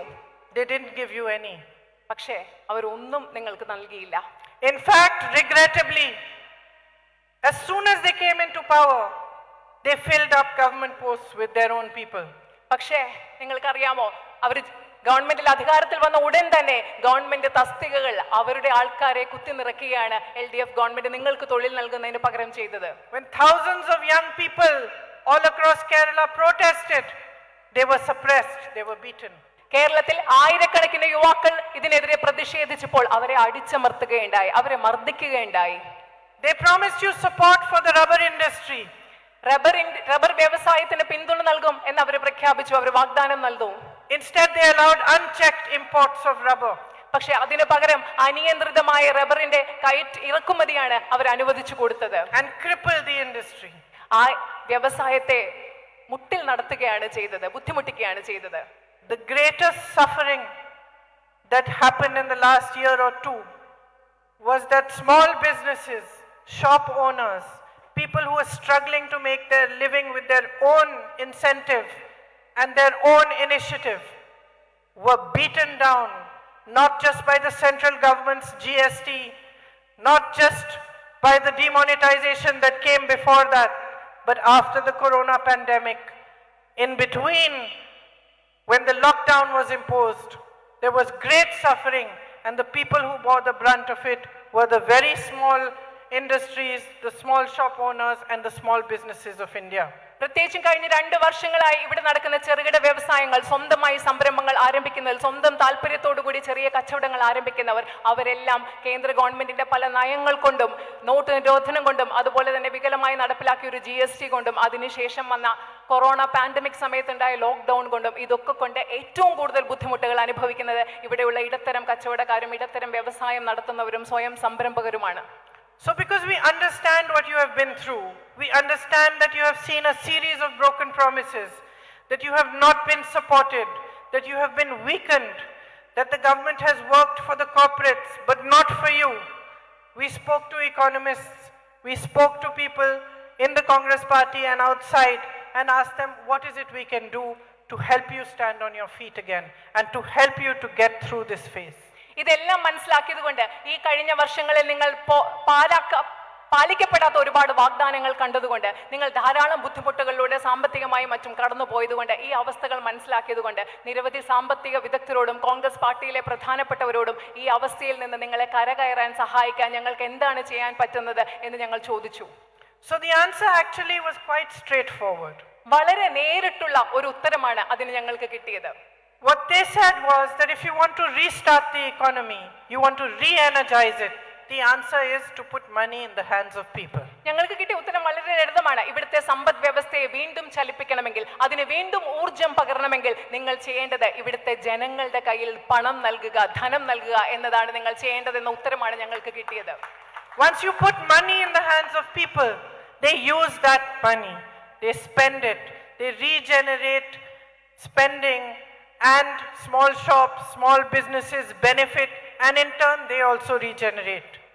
അതായത് നിങ്ങളുടെ കയ്യിൽ പൈസ ഉണ്ടാകുമ്പോൾ നിങ്ങൾ ആ പൈസ ചെലവാക്കാൻ ആഗ്രഹിക്കും. നിങ്ങൾ ചെലവാക്കുമ്പോൾ ഇവിടെ സാധനങ്ങൾ ഉൽപ്പാദിപ്പിക്കാൻ ആരംഭിക്കും. ചെറിയ കച്ചവടക്കാർക്ക് ലാഭമുണ്ടാകും, അവരും ചെലവാക്കാൻ തുടങ്ങും. അങ്ങനെ വരുമ്പോൾ വീണ്ടും പുനരുൽപാദനത്തിലൂടെ സമ്പദ് വ്യവസ്ഥയ്ക്ക് ഒരു പുതുജീവൻ കൈവരും. സമ്പദ് വ്യവസ്ഥ കൂടുതൽ സജീവമായി തുടങ്ങും. This does two things. It recognizes your strength and your power. It supports you to stand up, and it also strengthens the economy. ഇത് 2 കാര്യങ്ങൾ ചെയ്യുന്നുണ്ട്. ആദ്യമായിട്ട് ഇത് നിങ്ങളുടെ ശക്തി തിരിച്ചറിയുന്നു, നിങ്ങളെ എഴുന്നേറ്റ് നിൽക്കാൻ, സ്വന്തം കാലിൽ നിൽക്കാൻ, അതിജീവിക്കാൻ പ്രാപ്തരാകുന്നു. രണ്ടാമതായി ഇത് സമ്പദ് വ്യവസ്ഥയെ പുനരുജ്ജീവിപ്പിക്കാനും വീണ്ടും ചലിപ്പിക്കാനും സഹായിക്കുകയും ചെയ്യുന്നു. So the first thing that the Congress party and the UDF government will do will implement the Nyaya Yojana. അതിന്റെ പേരിൽ ഇത് പറഞ്ഞതിന് ശേഷം കോൺഗ്രസ് പാർട്ടിയും UDF-ഉം ആദ്യം ചെയ്യാൻ പോകുന്ന കാര്യം എന്ന് പറയുന്നത് ന്യായ് പദ്ധതി കേരളത്തിൽ നടപ്പിലാക്കുക എന്നുള്ളതായിരിക്കും. The Nyaya Yojana basically puts 6,000 rupees directly into the account of all poor families every month. ന്യായ പദ്ധതി എന്ന് പറയുമ്പോൾ കേരളത്തിലെ ദരിദ്രരായ എല്ലാ കുടുംബങ്ങളുടെയും അക്കൗണ്ടിലേക്ക് ഓരോ മാസവും 6,000 രൂപ നിക്ഷേപിക്കുക എന്നതാണ് ഈ പദ്ധതി UDF ഗവൺമെന്റ് നിങ്ങൾക്ക് വാഗ്ദാനം നൽകുന്നു. For housewives who do not fall under that scheme but are between the age of 40 and 60, 2,000 rupees will be put directly into your accounts every month. ന്യായ പദ്ധതിയുടെ പരിധിയിൽ വരാത്ത വീട്ടമ്മമാർക്ക് 40 വയസ്സിനും 60നും ഇടയിൽ പ്രായമുള്ള വീട്ടമ്മമാർക്ക് ഓരോ മാസവും നിങ്ങളുടെ അക്കൗണ്ടിലേക്ക് UDF അധികാരത്തിൽ വന്നാൽ 2,000 രൂപ നിക്ഷേപിക്കും എന്ന വാഗ്ദാനവും ഞങ്ങൾ നൽകുന്നു. You are looking very happy. നിങ്ങൾക്ക് വളരെ സന്തോഷമുള്ളതുപോലെ തോന്നുന്നു.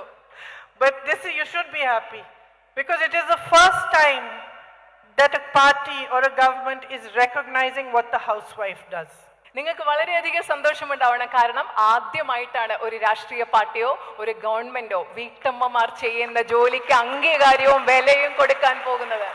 You know, I joined politics when I was 47 years old. ഞാൻ രാഷ്ട്രീയത്തിന്റെ ഭാഗമായത് രാഷ്ട്രീയ പ്രവർത്തനത്തിൽ ചേർന്നത് But from the age of 25 to 47 I was a housewife. ഞാൻ രാഷ്ട്രീയത്തിൽ ചേർന്നത് 47ാമത്തെ വയസ്സിലാണ്. പക്ഷേ 25 വയസ്സ് മുതൽ 47 വയസ്സ് And you may think that this Priyanka Gandhi, I wonder if she cleaned her house. But I cleaned my house, I cooked food, I looked after my children, and I did all the things that you do in my own way. ഞാൻ 25 മുതൽ 47 വയസ്സ് വരെ വീട്ടമ്മയായിരുന്നു. നിങ്ങൾ വിചാരിക്കും ഈ പ്രിയങ്ക ഗാന്ധി ഇതൊക്കെ ചെയ്യുമോ? പക്ഷേ ഞാൻ വീട്ടിലിരുന്ന് പാചകം ചെയ്തിട്ടുണ്ട്, എൻ്റെ വീട് വൃത്തിയാക്കിയിട്ടുണ്ട്, എൻ്റെ കുട്ടികളെ നോക്കിയിട്ടുണ്ട്. നിങ്ങൾ ചെയ്യുന്ന എല്ലാ കാര്യങ്ങളും ഞാനും ചെയ്തിട്ടുണ്ട്. It made me happy to do it, and I learned one very big thing from it. I learned that nothing is more important than the work you do. That without you, the children don't prosper.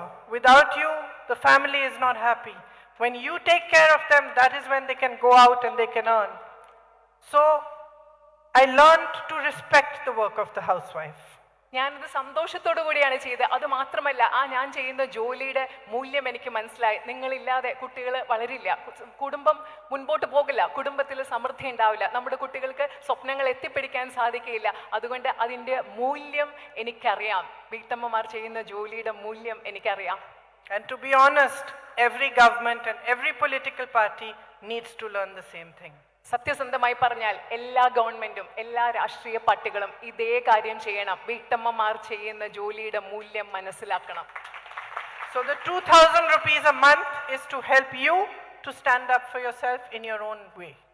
ഈ 2,000 രൂപ ഓരോ മാസം നിങ്ങൾക്ക് 2,000 രൂപ നൽകുന്നത് നിങ്ങളുടേതായ രീതിയിൽ നിങ്ങളുടെ സ്വന്തം കാലിൽ നിൽക്കാൻ നിങ്ങൾക്ക് വേണ്ടി നൽകുന്ന തുകയാണ് ആ 2,000 രൂപ. The UDF has committed to building 5 lakh homes for the homeless. അതുപോലെ തന്നെ നമ്മുടെ സംസ്ഥാനത്ത് വീടില്ലാത്തവർക്ക് 5 ലക്ഷം വീടുകൾ നിർമ്മിച്ചു നൽകാനും ഞങ്ങൾ പ്ലാൻ ചെയ്യുന്നു, ഉറപ്പ് നൽകുന്നു.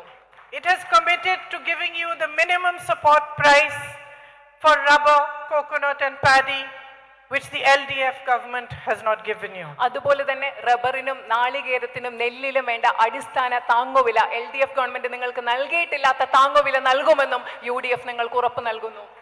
In its vision document, it has also committed to increase the welfare pension to 3,000 rupees. ഈ പ്രകടന പത്രികയിൽ അതുപോലെ തന്നെ ഇവിടുത്തെ ക്ഷേമ പെൻഷൻ 3,000 രൂപയായി ഉയർത്തും എന്ന വാഗ്ദാനവും ഞങ്ങൾ നൽകുകയാണ്. For all of those who hold white ration cards, you will get 5 kilos of rice free. അതുപോലെ തന്നെ വെള്ള റേഷൻ കാർഡ് ഉള്ളവർക്ക് 5 കിലോ സൗജന്യ അരി നൽകുമെന്ന വാഗ്ദാനവും ഞങ്ങൾ നൽകുന്നു. There will be a fuel subsidy for auto drivers, taxi drivers, fishermen and women. Auto taxi ഡ്രൈവർമാർക്കും മത്സ്യത്തൊഴിലാളികൾക്കും അതുപോലെ സ്ത്രീകൾക്കും ഇന്ധന സബ്സിഡിയും ഞങ്ങൾ ഉറപ്പ് നൽകുന്നു. There will be hostels and short stay homes for women in small towns. ചെറിയ നഗരങ്ങളിൽ പെൺകുട്ടികൾക്കും സ്ത്രീകൾക്കും താമസിക്കുന്നതിന് വേണ്ടി ഹോസ്റ്റലുകളും ഹ്രസ്വകാലത്തേക്ക് താമസിക്കുന്നതിന് വേണ്ടിയുള്ള സംവിധാനങ്ങളും ഞങ്ങൾ ഉണ്ടാക്കും.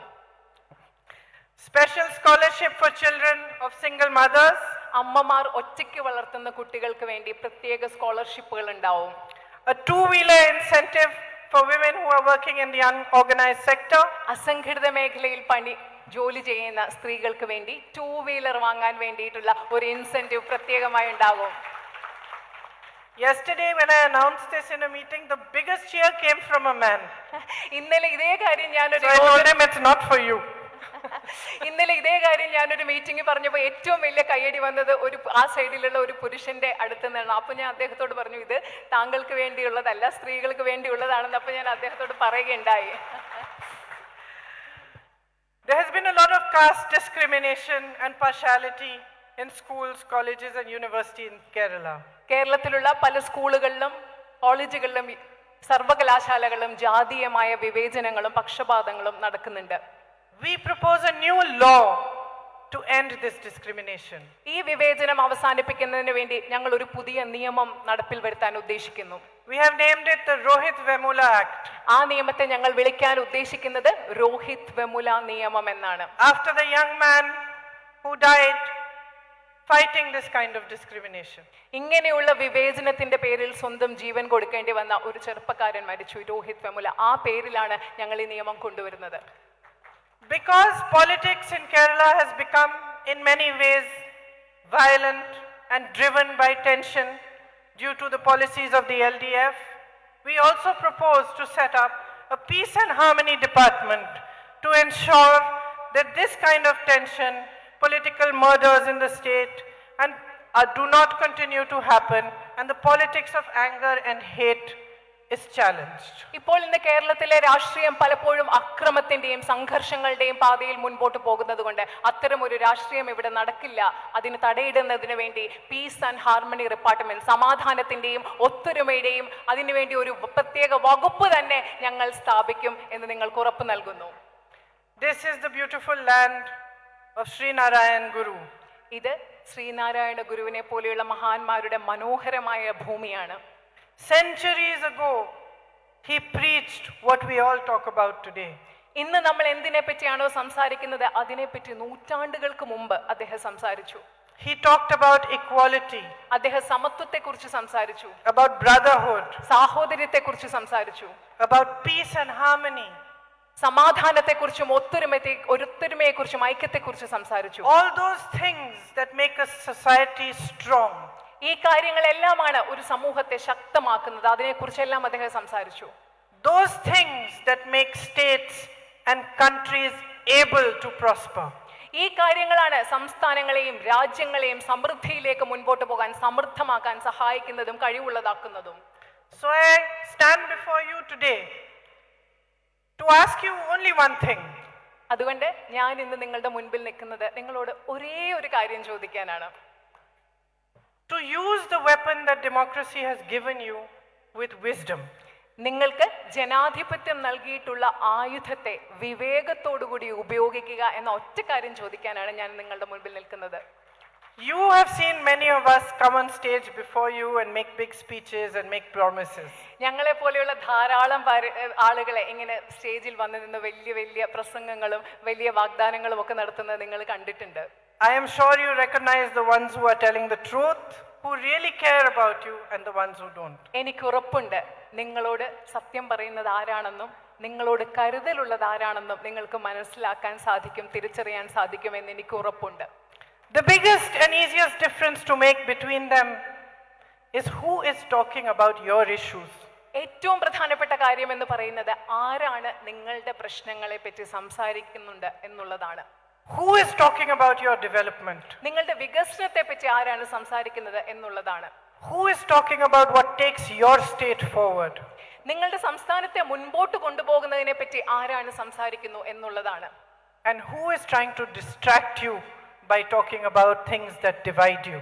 നിങ്ങളെ വിഭജിക്കുന്ന കാര്യങ്ങളെ പറ്റി സംസാരിച്ച് ഈ യഥാർത്ഥ പ്രശ്നങ്ങളിൽ നിന്ന് നിങ്ങളുടെ ശ്രദ്ധ തിരിച്ചുവിടുന്നത് ആരാണ് എന്ന് മനസ്സിലാക്കേണ്ടതും പ്രധാനമാണ്. By making you angry with one another. നിങ്ങൾ പരസ്പരം ദേഷ്യമുള്ളവരാക്കി തീർക്കുന്നതിലൂടെ. By creating divisions on the lines of caste, religion.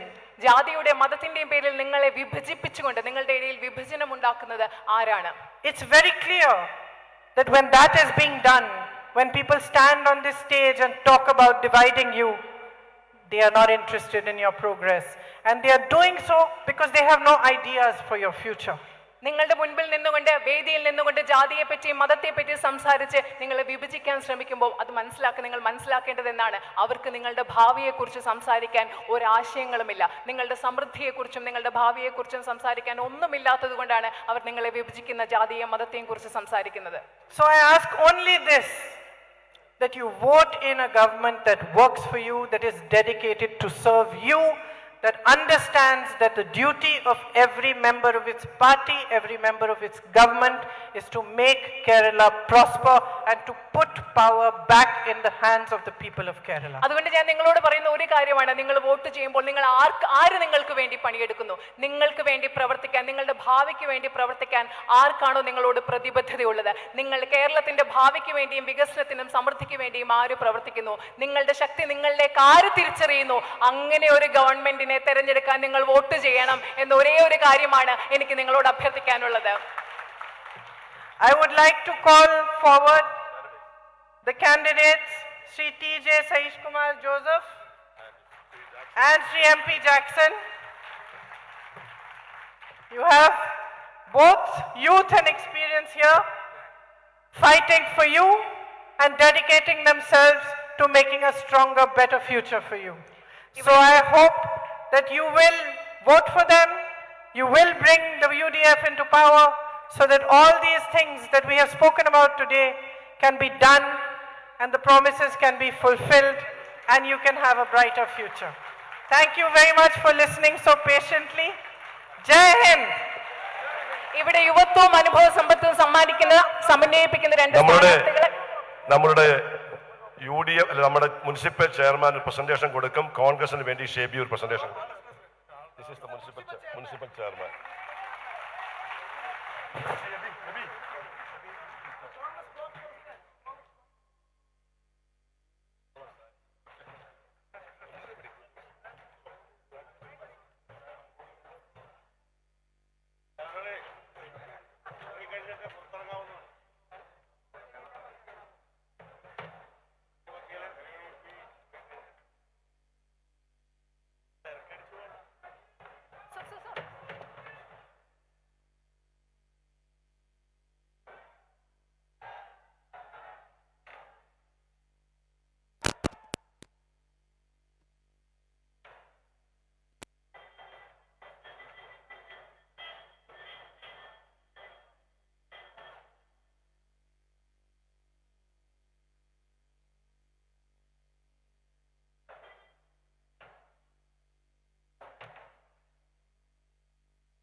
പ്രവർത്തകരെയും നന്ദിയോടെ ഓർക്കുകയും നന്ദി പറയുകയും ചെയ്തുകൊണ്ട് സനീഷ് കുമാറിനെയും ശ്രീ ജാക്സനെയും വിജയിപ്പിക്കണമെന്നും ഒരിക്കൽ കൂടി അഭ്യർത്ഥിച്ചുകൊണ്ട് എൻ്റെ എളിവാക്കുകൾ അവസാനിപ്പിക്കുന്നു. യോഗം അവസാനിച്ചു.